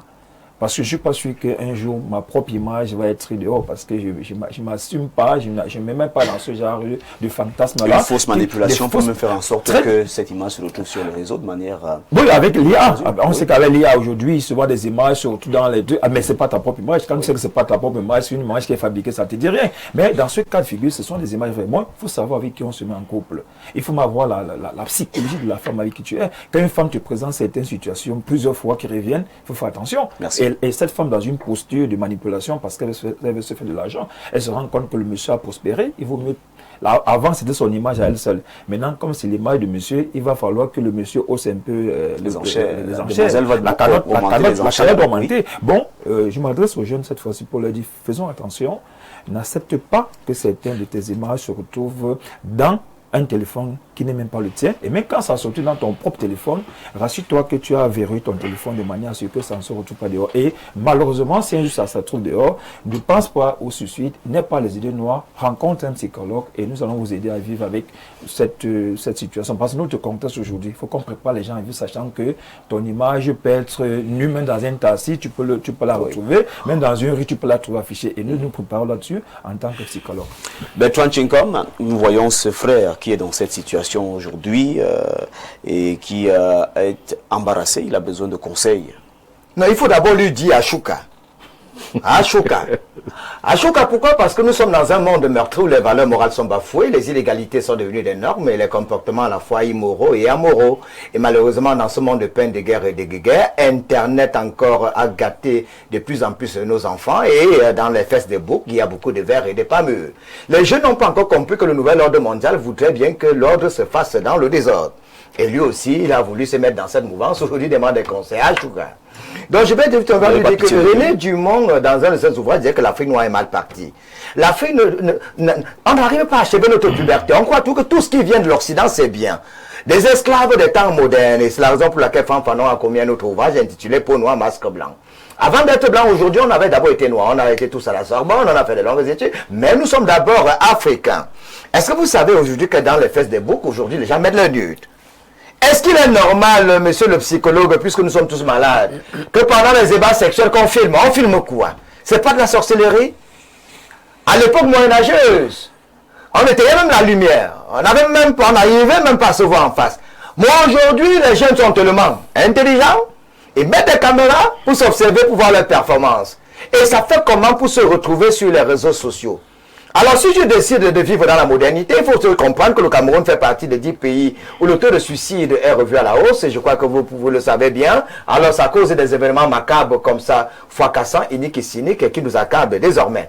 Alors, combien de jeunes aujourd'hui, les jeunes filles aujourd'hui, à plus de 25 ans, ont encore leur virginité?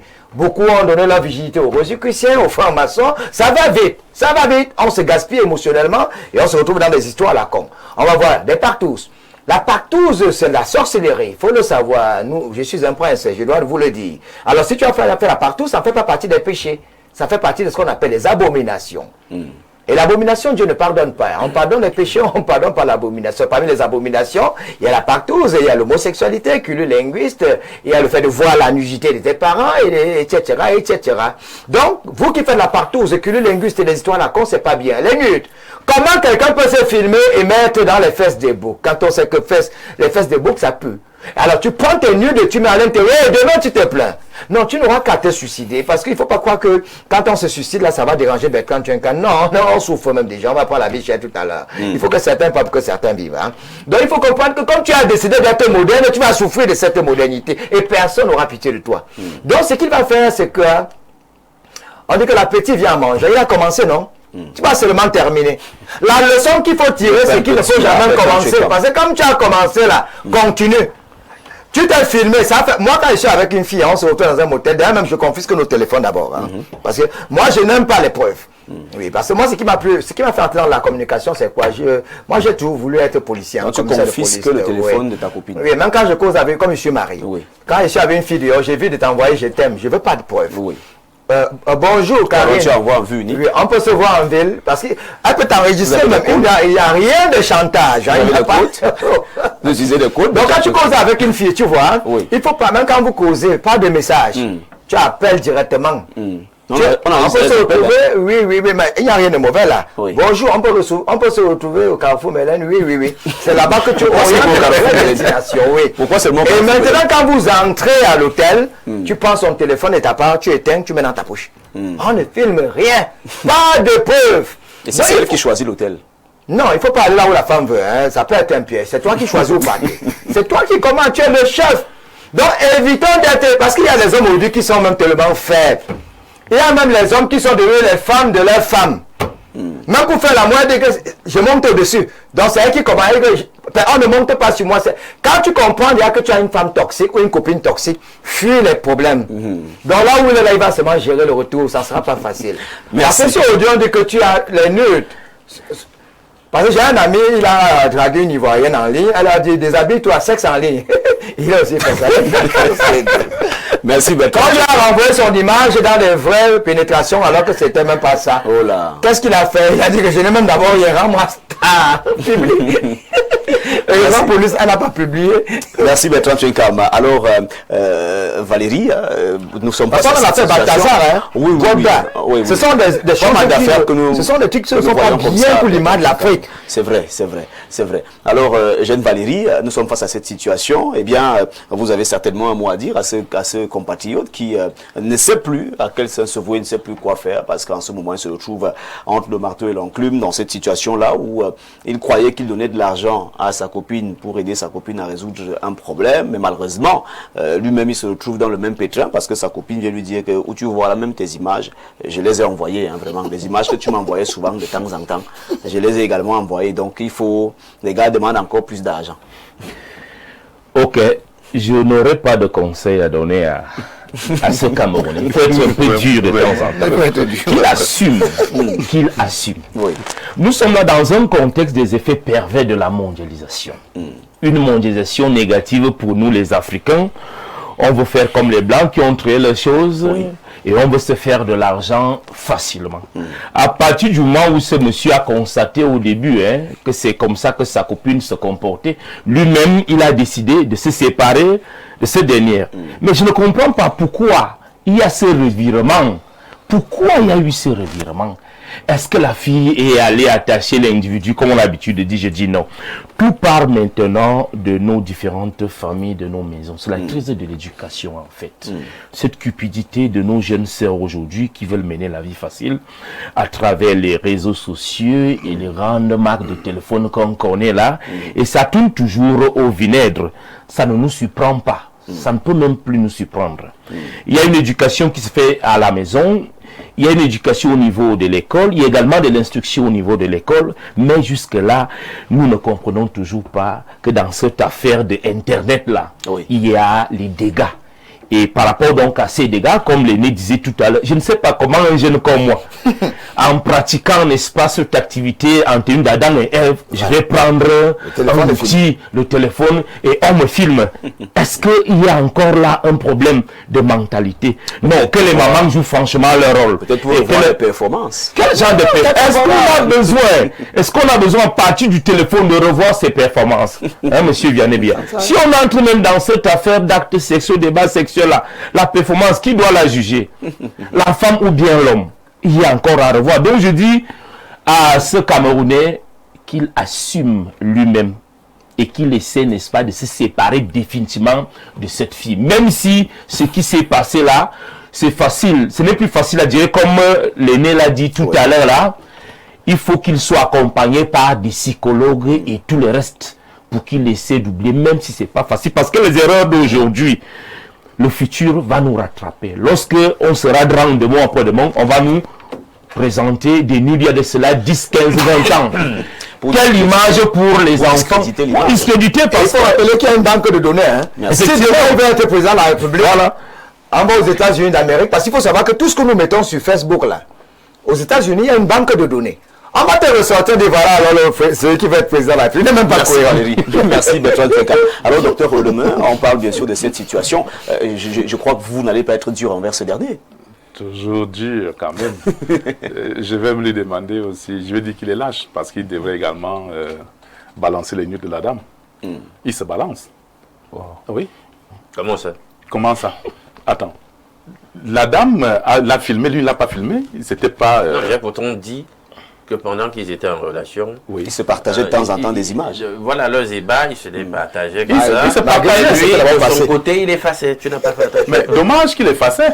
Parce que oui, mais il faut déjà prouver que c'est la dame qui lui fait du chantage. Est-ce que c'est du réel chantage venant de personnes extérieures? Alors est-ce que c'est la dame qui... à leur ex-couple. Tu sais, monsieur Alain, il y a certaines dénonciations qui, parfois, on en débat parce qu'il faut le faire. Oui. Depuis ma bord, dès que ça vient, on met de côté. C'est tout. Ce garçon, il est un gros feignant. Il ne faut pas permettre, n'est-ce pas, que ta copine, n'est-ce pas, te filme. Oui, pendant que vous êtes en plein débat sexuel. C'est pas possible. Comme on parle là, il peut devenir demain un homme politique. Ou bien il peut aspirer à être quelque chose. En fait, ce qui se passe, docteur Olemain, c'est que parfois, quand des couples sont ensemble, ces couples, lorsqu'ils prennent une certaine distance, peut-être monsieur peut voyager, madame peut voyager. Après, c'est ce qui arrive de temps en temps chez les jeunes. Après, il faut se partager des images de nudité. Je te vois, Vianney. N'essaye jamais cela. C'est exactement dans cette situation que le monsieur se retrouve. Il a partagé quelques ébats téléphoniques avec des ébats. On se filmait simplement et ça a changé. Avec son ex-copine. Et moi, après, lui, il effaçait. Sauf que la dame n'effaçait pas. Ce que le garçon doit savoir, c'est qu'on ne fait jamais confiance à un individu. Oui. Tel que nous sommes sur le plateau, on ne doit pas se faire confiance. En plus, ce qui concerne la nudité. Aujourd'hui, il y a des filles qui vous échangez, tes filles en film.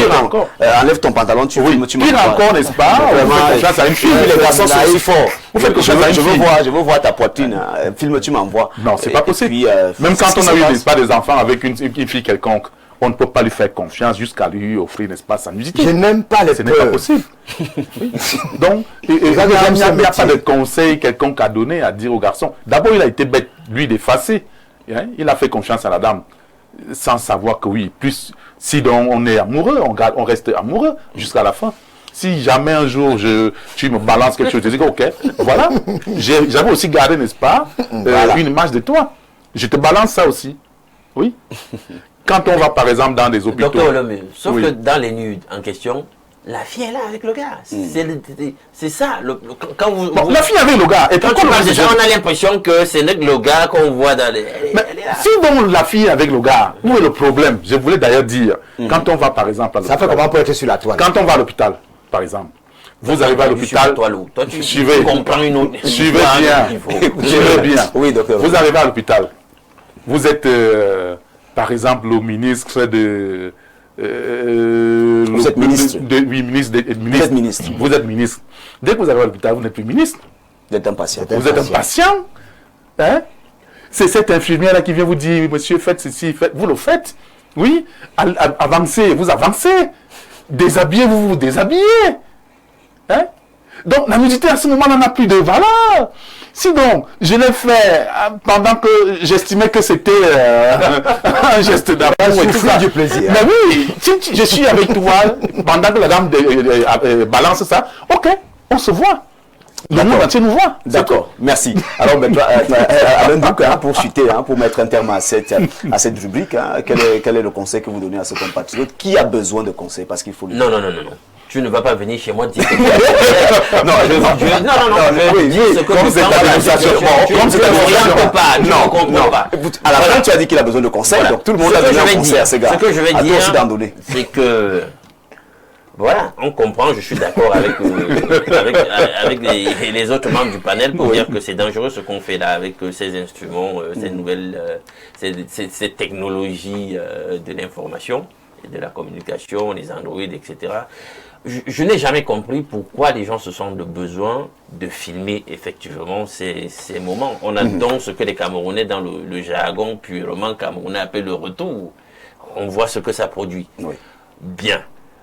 Cette fille-là, vous savez, la pauvreté n'est pas forcément une affaire de manque d'argent. Cette fille est misérable. En fait. Elle n'est pas que miséreuse, elle est misérable. Les gens qui pensent que, bon, avec leurs atours physiques, etc., au lieu de véritablement travailler, le simple fait qu'on ait une belle poitrine, qu'on soit désirable, qu'on ait du charme, etc. On va utiliser ça. Et on voit de plus en plus dans notre jeunesse, là, parmi les filles, une bande de scélérates comme ça, de feignants, qui pensent que bah, c'est comme ça, on pourra être là comme ça, demander l'argent comme ça, sur tout et sur rien là, bon, voilà, filmer ici, filmer ça pour donner, c'est incroyable. Ce genre de feignantise et ce genre de déliquescence morale à laquelle nous assistons désormais dans la société. C'est là où nous en sommes. Oui. Et le gars a compris que la fille, s'il n'était pas une fille sérieuse. Quand le premier incident s'est produit, le gars, il a rompu. C'était vraiment un bon réflexe. Oui. Bien, il se rend compte que, mais attends, nos moments intimes, la fille donc, elle passait le temps à conserver cela. Pour aller, bon, déjà, il faut savoir que la loi ne vous autorise pas à diffuser la nudité des gens. C'est puni par la loi. Donc il peut déjà judiciariser l'affaire. Bien, le problème c'est que si effectivement, hypothèse 1, elle subit effectivement un chantage de ces personnes sur les plateformes en question. Vous savez, les gens sur ces plateformes, ils prennent même des numéros d'emprunt. Oui. Quand vous allez vous plaindre à la police, je sais pas moi, s'il est à l'extérieur, à l'étranger, contacte Interpol, la technologie a permis que les gens aient des numéros d'emprunt qui ne sont pas des vrais numéros et qui ne sont pas traçables. Oui, avec et se permettent donc de procéder, de poser des actes criminels. Qui vous écrit alors que le gars il est là tout à côté, il est ici à Mondor, ou je sais pas moi. À Elixono, etc. Donc, c'est déjà ça, la difficulté. Maintenant, dans le cas où ce serait la fille aussi qui lui ferait du chantage, justement, en judiciarisant l'affaire, des fins limiers peuvent arriver à la secouer un tout petit peu pour qu'on se rende compte qu'en réalité, c'est elle qui veut faire du chantage à ce gars, comme... Apparemment, son amour de l'argent pourrait la pousser à être opportuniste, se disant comme il est de belles situations financières maintenant, ben, elle le tient quelque part, puisqu'elle a conservé ces images de leur moment d'intimité, et elle veut s'en mettre plein les poches. Donc, il y a ces deux hypothèses-là, et la trame, c'est qu'il faut peut-être contacter les autorités pour tirer tout ça au clair. Maintenant, il a commis la grosse erreur que j'ai déjà évoquée. Arrêtez de vous filmer vraiment dans ces moments-là, c'est du grand n'importe quoi. Alors nous avons cette réaction d'Alain de Garoua qui dit « Bonjour cher Vianney ainsi qu'à ton panel. Nul ne peut se prévaloir de sa propre turpitude. J'ajouterai que le vin est tiré, il faut le boire. Que ce monsieur vive son supplice tranquillement jusqu'au suicide. » Tu es un peu fort là, mon gars. Il croyait être en haut, sauf que le diable l'a entraîné dans une chute fracassante. Tant pis pour lui, et s'il est à l'écoute, qu'il contacte rapidement Bertrand Tchenkam pour être délivré. Non, il faut arrêter. Bertrand Tchenkam, déjà, il utilise non, attends. Oui, Bertrand Tchenkam utilise des terminologies toutes chrétiennes, là, les bas péchés, abomination. Pourtant, je sais qu'il est traditionnaliste. C'est ça, sa terminologie là-bas. Donc, il est traditionnaliste à certains moments, mais à d'autres, il utilise les mêmes sujets, les mêmes mots et les galvaux de même. Je vous rappelle que je suis marié à l'église. Merci. De ça, je suis prince. Ok, donc tu es tout ça en même temps. Je suis biochimiste, donc tu comprends pourquoi j'ai la capacité de soigner. Merci. En tant que biochimiste, en tant que prince. Bonjour, Vianney, joyeuse fête de fin d'année. Nous avons notre message là. Bonjour Vianney, joyeuse fête de fin d'année à vous tous. Bien vouloir passer mes salutations à votre panel et plus précisément à votre panéliste Valérie Mbengo. C'est un ancien camarade de la fac, c'est Michael. Voilà. Vous l'avez certainement reconnu, Michael qui vous regarde à l'instant et qui vous passe un bonjour. Un autre message.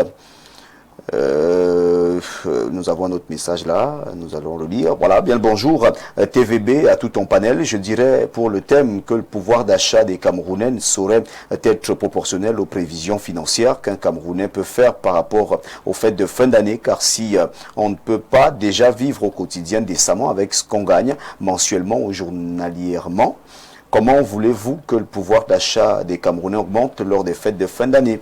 C'est une utopie. Vivement que le chef de l'État y prenne des mesures de remédiation lors de son discours du 31 décembre prochain. C'est Jérôme Bala depuis Zouétélé au quartier Newton. Merci donc à M. Mbala, merci également à toute sa famille, merci à toute la population de Zouétélé qui nous regarde ce matin. Allons à la messagerie normale pour voir qui nous a écrit de ce côté. Et si c'est une condition, quelqu'un vient s'interroger, hein, parlons bien sûr de la situation.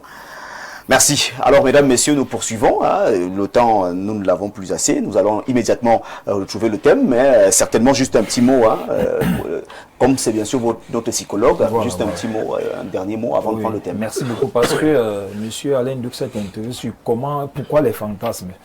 Les fantasmes sont inhérents à l'espèce humaine. Bon, il y en aura toujours. Et les fantasmes, parfois, n'ont pas de limites. Et dans le domaine de la sexualité, le plus souvent, on a trop de fantasmes dans ce domaine-là. Bon, il y en aura toujours et on ne peut pas les prévenir, on ne peut pas anticiper. Ce qu'on peut tout simplement lui dire, c'est d'avoir la capacité de domestiquer et d'encadrer le fantasme. Il ne faut pas oublier que Lamartine disait que ta passion, c'est ta faiblesse.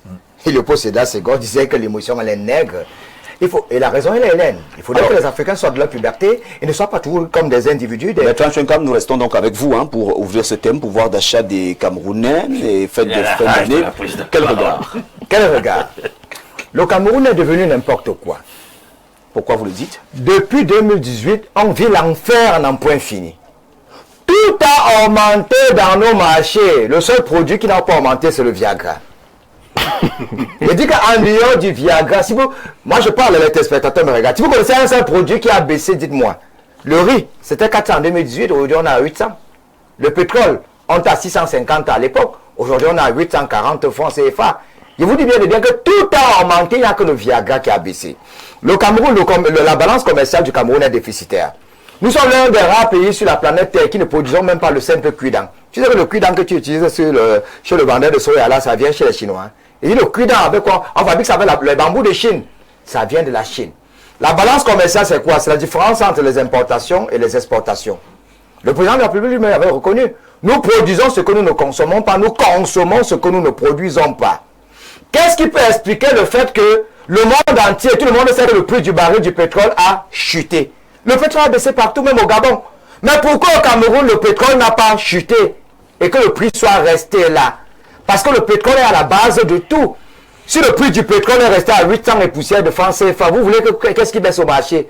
C'est le pétrole qui est à la base de tout. Enlever 200 francs sur le prix du pétrole, puisque le baril a baissé, ça s'est fait au Gabon et dans d'autres pays, vous allez vous rendre compte que tout reviendra moins cher. J'ai appris récemment que le filtre du pétrole, on est en train de refaire notre filtre parce qu'on avait brûlé la Sonara à un moment, le filtre était perdu, on est en train de refiltrer. On espère que dans une perspective futuriste, ça sera le cas. Vous savez pourquoi l'engrais coûte cher au Cameroun? Dites-nous. À cause de la crise entre l'Ukraine et la Russie. L'engrais que nous utilisons ici, là, ça vient de la Russie. Les semences que nous utilisons ici, là, ça vient de l'Ukraine. Juste parce qu'il y a eu guerre entre la Russie et l'Ukraine, à peine ils ont toussé, le monde entier s'est enrhumé. Le blé, est-ce que vous savez que le blé avec quoi nous fabriquons le pain, là, ça vient de la Russie et une partie de la Russie et de l'Ukraine. Et je vous dis en tant que biochimiste, le blé, c'est la plus mauvaise chose que nous consommons. Le blé ne rend pas intelligent, ça rend les enfants feignants. Parce que le blé n'a pas des acides aminés alpha-oméga, parce que les acides aminés alpha-oméga, ce sont ces acides aminés qui ont la capacité de développer le quotient intellectuel et ça rend nos enfants intelligents. Dans des pays sérieux où nous avons la patate, par exemple, nous avons l'igname, on aurait pu fabriquer notre farine. On peut prendre le blé de l'autre côté, alors que le blé, ça ne développe pas notre quotient intellectuel et on laisse notre patate. Revenons ici, la malgouvernance. Le Cameroun a atteint le point d'achèvement pour l'initiative Pays pauvres très endettés en 2006. Et en 2011, au comité agro-pastoral des Bolivar, le président de la République a dit la terre ne trompe pas. Il voudrait que notre agriculture ne soit plus celle de la médiocrité, que ce soit plus une agriculture de subsistance, que ce soit une agriculture moderne, mécanisée, celle de la deuxième génération. On en est où avec l'agriculture de seconde génération au Cameroun? Lettre morte. On a pris quelques tracteurs, on devait avoir une usine d'assemblage de tracteurs du côté des Bolivar. Ça n'a jamais été le cas. Et on a pris quelques tracteurs, les gens sont filmés avec les copines, merci aux oubliettes, on n'en trouve plus. Alors, comment est-ce qu'on peut faire une agriculture de seconde génération? Nous n'avons pas de tracteurs, si nous n'avons pas de semences, des usines pour fabriquer des semences, si nous n'avons rien du tout. Nous avons par exemple une gestion villageoise de notre pays, hein, c'est-à-dire le pays est géré un peu comme ça, de façon un peu villageoise. Beaucoup de filouterie dans la gestion. Qu'est-ce qui peut expliquer qu'on a le bœuf au Cameroun, mais 1 kilogramme de bœuf à Yaoundé coûte 3500 francs CFA? Certains vont te dire que oui, on a quand même mis ça à 3 000, mais 3 000 c'est quoi? On devait vendre ça à 1 000 francs. Le gouvernement aurait pu mettre des moyens pour produire à suffisance du bétail, des poules. Vous savez combien coûte un œuf sur le marché? 100 francs.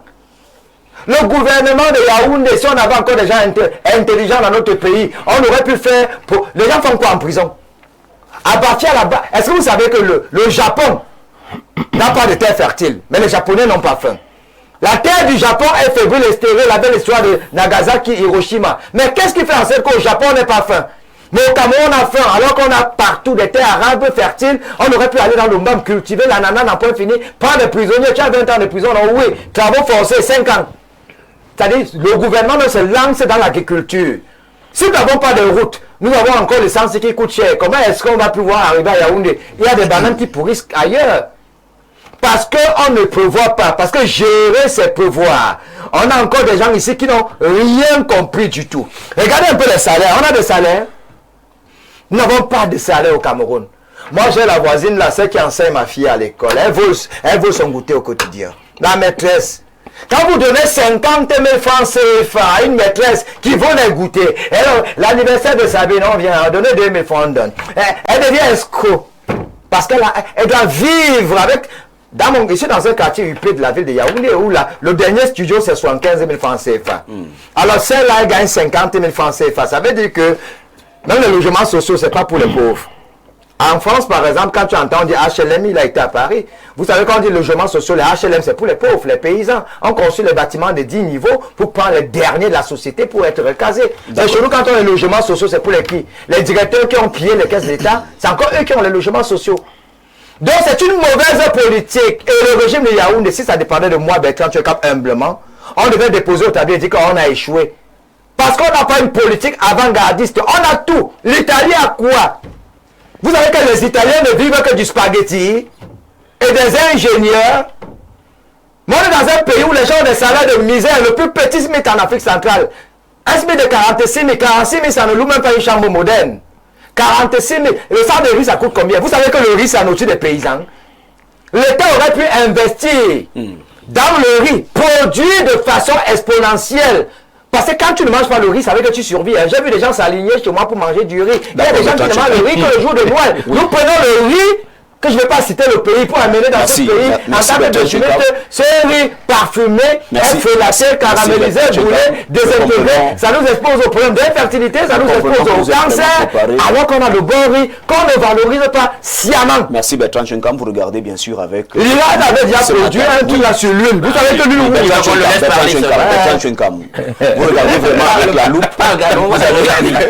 Vous regardez l'huile rouge, je dis là comment ça va. Bertrand Chenkam, merci beaucoup. Merci beaucoup. Mais je suis énervé. Merci Bertrand Chenkam. Non, Bertrand est énervé, non, mais ça va Bertrand. Nettoie encore ta loupe s'il te plaît. Nettoie encore ta loupe. Les gens se prostituent, nous parlons de cette situation. Nous sommes en période de fête de fin d'année, le pouvoir d'achat des Camerounais. Quel est votre regard ce matin? Alors, le pouvoir d'achat des Camerounais, moi je voudrais tout simplement inviter les Camerounais à travailler chacun à son niveau, parce que rien ne va changer.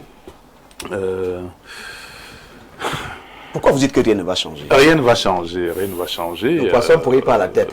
Rien ne va changer. Donc, il est question que chaque Camerounais se batte à travailler pour mieux vivre. Moi, c'est ce que moi je demande. Oui. C'est pas le ministre qui vient vendre, n'est-ce pas, le riz, ou bien le plantain, ou bien le manioc, et tout ce que nous connaissons. Pour qu'on arrive à écouler, ou bien à mettre le ministre doit gouverner la route. Justement, c'est ce que je voulais dire. Il doit faciliter qu'on ait les engrais. Oui, justement, c'est ce que je voulais dire. Même qu'on a repris là. La facture a été élevée ce mois. Oui, merci. Parce qu'il nous énerve, il veut dire qu'on ne travaille pas. Vous savez, j'en bosse comme des chiens. Merci, docteur, de me poursuivre. Alors, pour qu'on arrive, par exemple, un planteur, cultivateur arrive à transporter, n'est-ce pas, sa marchandise pour venir vendre à Yaoundé ou dans une ville quelconque, il n'a pas de route. Il souffre pour y arriver.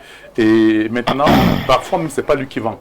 Quand il arrive, c'est une autre personne qui a l'espace et lui dit non, viens plutôt déposer et moi je vais vendre à ta place. Oui, on les appelle soit des bails absolument ou bien des, je sais pas. Donc ça fait que tout devient un peu cher et si donc tu ne travailles pas, toi, le Camerounais qui doit te nourrir, qui doit acheter le manioc, qui doit acheter le poisson pour pouvoir manger, il n'y a pas de pitié. Hein. Oui, c'est le capitalisme qui ne fait que se développer chaque jour. Et quand on n'a plus l'habitude et le goût, n'est-ce pas, du bénéfice, on ne peut pas pardonner à l'autre. Oui. On va tout simplement chercher chaque jour à augmenter et ou à se maintenir. Si aujourd'hui le kilo de riz coûte par exemple 500 francs, c'est 800, il faut préciser. Bon, oui, par exemple, j'ai dit. Parce que 500, c'est le riz de mon chien. Voilà. Maintenant, pour dire la vérité. Ce riz ne va jamais baisser à 600 francs. Il va toujours. C'est pas possible. C'est parce que nous importons. Nous prenons le riz dans certains pays. Ça ne sera plus possible que ça baisse. Oui. Il faudrait que le Camerounais. Ça ne sera plus. Ça peut baisser. Tellement défaitiste, je ne comprends pas. Je suis défaitiste effectivement parce que je vois la situation et je vois ce qui se passe. C'est parce que le gouvernement est médiocre, ne travaille pas suffisamment. Et comme donc tu parles pas de gouvernement. Ce gouvernement c'est l'exemple, tout le monde travaille. Même les médias ne subventionnent pas. On est comme des mendiants. Les médias ont besoin d'être subventionnés comme dans les pays sérieux. Pour que le panier de la ménagère ne souffre pas beaucoup. Le ministre, par exemple, je vois par exemple le ministre Eric Magoua qui se bat, je le vois qui se bat, il communique beaucoup et tout. Mais en cette période, le riz a baissé. Si le riz a baissé, ce n'est qu'une bonne chose. C'est quelle qualité de riz? Il y a une variété de qualité. Il y a une variété. Moi, je vous invite à faire un tour du côté du boulevard du 20 mai. Oui, mais c'est une variété quelconque qui a baissé. Oui. Mais si donc, combien de Camerounais savent qu'il y a par exemple, n'est-ce pas, baisse de prix de riz au boulevard du 20 mai? Combien de Camerounais le savent? Ils ne le savent pas. Et quand nous sommes donc pas au boulevard du 20 mai, allons par exemple, n'est-ce pas, à Biémassi, allons par exemple, n'est-ce pas, à Ngelmenzouga. Si vous êtes à Biémassi, faites un tour du côté du Carrefour. Si tu es à Baham chez moi là. Si tu es à Baham, par exemple, allons par exemple, dans toutes les régions du pays, en cette période, le gouvernement a fait des efforts pour que les Camerounais puissent bénéficier de ces produits de grande consommation. Si le gouvernement a fait des efforts en cette période, pourquoi le gouvernement ne peut pas faire que la période c'est n'est-ce pas, ce produit, n'est-ce pas, demeure à ce prix-là? Je vous interpelle parce que vous avez dit que le prix ne baissera plus. je vous indique donc que le prix pour le moment... Après, n'est-ce pas, cette campagne, on appelle ça campagne certainement. Dès lors qu'on parle de campagne, ça veut dire qu'on a estimé que oui, il faut aider les populations. Il ne faut pas qu'on aide les populations pour bien manger. En attendant de trouver des solutions durables. Mais qu'on trouve ces solutions durables. Il a parlé de l'agriculture de manière industrielle. Qu'est-ce que le gouvernement fait, par exemple, pour soutenir les Camerounais? Oui. Est-ce qu'il y a des micro-crédits, n'est-ce pas, pour soutenir les agriculteurs, ceux qui sont dans l'agriculture? Nous devons savoir. Oui. Et il faut qu'il y ait un suivi davantage. Oui, même l'agriculture de seconde génération. Oui. Les tracteurs, on n'en voit pas. Le président de la République avait dit qu'une usine d'assemblage du côté des Bertrand jamais été d'actualité. C'est le temps de parole du docteur. Même la friperie, on a récupéré la solution. Merci, docteur Olémé. Vous avez... Je voulais dire, bon, si on trouve que ça va changer, nous souhaitons que ça change et que chaque Camerounais puisse manger décemment. Moi, c'est ce que je désire. Mais sauf que j'observe que après chaque campagne, les prix, n'est-ce pas, une flambée des prix. C'est toujours, oui. Et comme j'ai parlé par exemple de certaines zones de notre République, si là où il n'y a pas de campagne, combien coûte, n'est-ce pas, le prix de riz ou bien le kilo de poisson ou bien le tas de macabo? Vous voyez un peu. Donc, il faudrait que le gouvernement, qui doit davantage aider son peuple à mieux vivre, que ce gouvernement travaille, pas seulement au niveau de Yaoundé, pas seulement pour les campagnes, et que, après les fêtes, que le ministre nous dise que oui, le kilo ou bien le litre d'huile de palme, n'est-ce pas, va coûter tel montant. Et il a parlé de pétrole. Si déjà le carburant coûte cher, comment est-ce que les cultivateurs, n'est-ce pas, qui payent déjà cher, n'est-ce pas, le transport, vont baisser, n'est-ce pas, les prix? Alors, professeur Noubissier, nous nous intéressons donc au pouvoir d'achat des Camerounais en cette période où la consommation, pour certaines familles, pour la plupart des familles, double souvent à la maison parce que les enfants sont à la maison, tout le monde est là, c'est la période des trêves, la consommation augmente. Si on consommait 2 kilos de riz par jour, on se retrouve en train de consommer 4 kilos de riz. Maintenant, il faut avoir la politique de ces moyens. Nous essayons de voir comment est-ce que les Camerounais traversent cette situation, comment est-ce que les Camerounais vivent cette situation et comment est-ce que les Camerounais parviennent quand même à tenir. Vous savez, à la base, les Camerounais sont des jongleurs. C'est-à-dire que c'est des gens qui s'adaptent aux conditions, même les plus difficiles. Mais permettez-moi de dire, M. Vianney, qu'on pense le développement.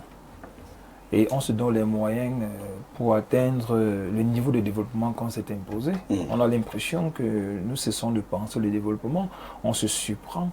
Parce que souvent on entend dire qu'il y a une excroissance au niveau de la population et qui a surpris le gouvernement. Non, c'est une erreur. Au jour d'aujourd'hui, les Camerounais vivent des situations un peu mitigées et catégorielles. C'est-à-dire qu'il y a une catégorie qui ne sait pas qu'elle a eu devenu chère. Il y en a qui dépensent de l'argent, ils font de l'argent, ce qu'ils veulent. Ils ne savent même pas qu'on a augmenté les prix des kilos. Parce que ce qu'ils payent, c'est la facture qu'ils trouvent devant la caissière. Ils ne savent même pas combien coûte le prix de ceci, combien coûte le prix de cela. Il y a une autre catégorie là qui est celle qui est la plus populaire malheureusement, mais qui au jour essaie de comprendre qu'il faut vraiment se serrer les ceintures, peut-être ne pas en avoir les ceintures, peut-être marcher nu. C'est ça la réalité au Cameroun aujourd'hui. La réalité veut que une catégorie soit très bien nantie et une autre catégorie soit dans la souffrance. C'est à cette catégorie qui est dans la souffrance là qu'on doit s'intéresser pour leur dire, le plus dur aujourd'hui, c'est d'élever le niveau de besoin et le niveau des désirs au niveau de ses revenus. Parce que ce qui fait notre problème le plus souvent, c'est de penser gros et grand avec des petits moyens. Il faut appeler les gens à comprendre que la richesse et la pauvreté, beaucoup plus la richesse ou la pauvreté, elle est mentale. Mentalement, moi je prends souvent, mes étudiants qui m'écoutent peuvent témoigner, moi je les dis souvent que c'est le système capitaliste qui nous fait croire que nous sommes pauvres. Moi je prends souvent l'exemple de ma grand-mère au village qui se lève le matin, elle prend son panier, elle va au champ, elle recueille le manioc, les feuilles de manioc, les noix de palme, elle revient faire le connaissance. Pendant que son mari va au niveau de son piège, là, arrêté 2 hérissons, il prend le dilet de Matango, il revient le soir, ils sont heureux. Ils ont vécu dans les maisons en poto-poto, comme j'aime bien souvent le dire. Bon, redéfinissons notre niveau de développement. Qu'est-ce que nous entendons même par développement? Qu'est-ce qu'on entend par pouvoir d'achat? Le pouvoir d'achat, c'est quoi? C'est que dans le monde capitaliste qui est le nôtre aujourd'hui, si tu n'as pas d'argent, tu dois mendier, tu es rejeté par la société. La société rejette du fait que tu n'as pas l'argent. Maintenant, c'est à toi de créer ton bien-être dans ce contexte-là. C'est ce que j'ai dit à ceux qui nous écoutent. Oui. Créons notre bien-être. Moi, j'ai vu les familles ne pas manger pendant cette fête-ci, ne pas avoir la possibilité. On a essayé de faire tout ce qu'on pouvait faire, aider ceux qu'on pouvait aider, mais il y en a qui n'ont pas eu de possibilité de manger. Moi, j'en connais, parce que je suis psychosociologue. De temps en temps, je visite, je rends visite et j'écoute les gens. Le problème, c'est qu'il faut que le gouvernement prenne au sérieux. Moi, quand j'étais au CM2 en 1989, on parlait de l'autosuffisance alimentaire. D'où vient qu'aujourd'hui, on ne parle de l'importation du riz? Est-ce qu'on peut dire que c'est un problème sérieux? Ça montre que ceux qui nous gouvernent ont deux options. Soit ils ne peuvent plus réfléchir suffisamment, soit ils ne savent pas quelles sont les stratégies à prendre. Est-ce qu'on devait dans ce pays-ci avec la possibilité, sur le plan de... Alors qu'on a le meilleur riz ici. Qu'on va avoir les problèmes du riz, qu'on puisse aller s'aligner aujourd'hui pour payer le riz qui vient de l'étranger. C'est la question. Et c'est pourquoi quand vous nous invitez, nous venons. Parce qu'on s'est dit que nous allons passer. Mais il faut que nos messages restent, que les gens comprennent qu'il y a un problème sérieux, il y a un problème de management. Management à tous les niveaux. Si on prend le cas, il a pris le cas du pétrole, moi je prends seulement le cas de l'agriculture, qu'est-ce qu'on fait? Combien de jeunes pouvons nous recruter seulement en termes d'offres d'emploi pour que l'agriculture soit de bonne qualité et que nous puissions atteindre ce niveau d'autosuffisance alimentaire, que nous ne serons pas ceux-là que nous rendons ridicules au quotidien parce qu'on pas importe l'Iran, n'importe où. Non. Il y a quelque chose, il faut que l'État prenne ses engagements, que l'État comprenne que nous attendons beaucoup de lui et qu'aujourd'hui les Camerounais ont mentalement avancé, ils ont plus de désirs et de besoins et malheureusement leur pouvoir économique ne leur permet pas de satisfaire tous ces besoins et tous ces désirs qu'ils ont. Maintenant aux Camerounais qui nous écoutent d'apprendre à domestiquer leurs besoins et à les limiter en fonction de leur pouvoir financier. Merci. Eugène Valérie Mbongo, nous parlons bien sûr de ce pouvoir d'achat, votre position, votre point de vue, parce que nous savons que c'est bien sûr la période des fêtes de fin d'année. Merci une fois de plus, Vianney, pour la parole donnée. Il faut déjà dire qu'il y a trois grands facteurs qui influencent le pouvoir d'achat des individus. Le premier facteur, c'est l'inflation. Cette inflation qui est, à mon humble avis, internationale et nationale. Je préfère laisser l'inflation sur le plan international. Je me base sur ce qui se passe dans notre pays, le Cameroun. Oui. C'est ce que j'appelle, à mon humble avis, une inflation du chantage. Pourquoi je le dis? Il est inadmissible qu'à pendant ces périodes de fête de fin d'année, qu'on nous dise que le gaz domestique manque. Certains Camerounais trouvent du plaisir à faire ce chantage à l'État. C'est-à-dire, il y a le gaz domestique, mais on va bloquer pour dire que le gaz parce qu'il faut est rare. Il faut chaque année, ça ne change pas. Le prix qu'on connaît, c'est peut-être 6500. Ils vont créer donc une fausse pénurie. Ça, c'est le premier facteur que j'ai dit, l'inflation. Oui. Le deuxième facteur ici, c'est la pauvreté ambiante même des Camerounais, qui est notre facteur qui influence le pouvoir d'achat. Combien de Camerounais mangent réellement à leur faim? C'est un problème qu'il faut questionner. Parce que 34 à 35% des Camerounais vivent sous le seuil de cette pauvreté. 812 francs peut-être par jour, pour ne pas trop exagérer. Et c'est difficile. Vous voyez donc pendant cette période-là, les gens vont tirer les diables par la queue. Ils ne vont même pas manger, d'autres vont se débrouiller, aller chercher les résidus là-bas pour pouvoir, n'est-ce pas, aider les enfants à manger. Maintenant, le troisième facteur, c'est le coût des transports. Oui. Il ne faut pas l'oublier, les aînés l'ont déjà dit ici, là, sur le plateau. Le coût de transport lié à l'augmentation des prix du carburant. De deux, le mauvais état de nos routes. Il y a des grandes zones de production au Cameroun, mais ces zones-là, il n'y a pas de route pour pouvoir transporter les produits des zones de production vers les zones de commercialisation, de consommation. Donc voilà, en bref, les trois grands facteurs qui influencent le pouvoir d'achat des Camerounais. Maintenant, qu'est-ce qui pose réellement problème? Les aînés l'ont dit tout à l'heure. Il faudrait que l'État joue véritablement son rôle. Il y a tellement de projets mis sur pied au Cameroun, projets Probiel pour développer machin, de tracteurs, des bolos va pour faire ça. Il y a la Sénamé, il y a tout ce qu'on connaît, le rôle de l'État dans le développement des activités agro-passoires, les piscicoles. Ce rôle, il est là, l'État essaie de travailler, mais l'État n'y veille pas. Alors, Il faut donc que chacun essaie de mettre la main. Oui. Pour au moins se sortir de cette situation. Parce que de temps en temps, on arrive là en fin d'année, c'est le fait, on tend toujours la main vers l'État. Nous-mêmes aussi, on était tout petits, nos grands-mamans, qu'est-ce qu'elles faisaient? Le petit élevage. D'accord. Le petit élevage qui va nous servir en fin d'année lorsque les petits-fils, les fils vont arriver, on pourra peut-être aller chercher un porc là-bas ou quelque chose pour qu'on essaie de manger. Ne pas toujours attendre tout venant de l'État, ça sera assez difficile pour nous. C'est compris. Alain Douk, aussi que les aliments soient moins chers. Naturellement, nous intéressons à ce pouvoir d'achat des Camerounais en cette période de fête de fin d'année. Vous avez certainement un regard à poser ce matin. Oui. Je suis de plus en plus contre cette phraséologie qui dit qu'il ne faut pas attendre tout de l'État, parce que l'État c'est le régulateur, il crée le cadre qui permet que toutes les composantes sociales s'épanouissent et que chacun fasse ce qu'il a à faire de la façon optimale possible. Je suis passé hier, quand je venais pour la production, et j'ai observé un phénomène que je n'avais pas vu jusque-là. Quel phénomène? Une dame qui fait une activité de tourne d'eau dans mon quartier de longue date, au moins une quinzaine d'années. Hier, elle était ouverte. Un jour de fête? Oui, elle était ouverte. Ça m'a choqué. Parce que je sais qu'habituellement, ce n'est pas le cas. Ce jour-là, même ces femmes qui vendent de la bouffe, elles s'occupent de leur économie domestique. Elles ont leur famille, etc. Mais comment se fait-il que ce jour, elle est sortie comme habituellement? Et elle était, comme on dit dans nos terminologies, quartiersade à l'attaque. C'est l'indicateur d'un profond malaise. Les Camerounais tirent effectivement le diable par la queue. C'est ça. Le pouvoir d'achat, vous savez, lorsqu'on dévalue une monnaie, vous allez perdre dans le pouvoir d'achat de la devise que vous utilisez.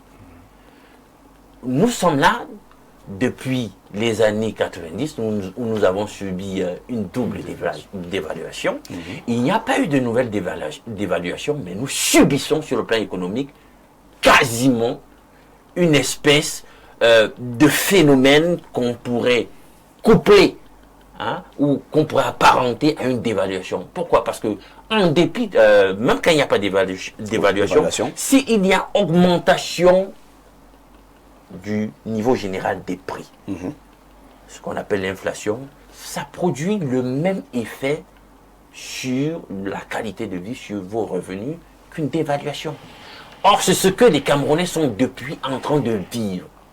Et justement, la gouvernance économique, c'est-à-dire l'économie politique du pays, comme elle est désastreuse, justement, on va passer du temps à perdre en pouvoir d'achat. Vous savez comment ça se passe avec le pouvoir d'achat? Justement, quand on perd tous le pouvoir d'achat, c'est les couches les plus précaires qui subissent de plein fouet le phénomène en question. C'est ça. Parce que ceux qui siphonnent le trésor public à coups de milliards, etc., ils vivent différemment ce phénomène de hausse des prix.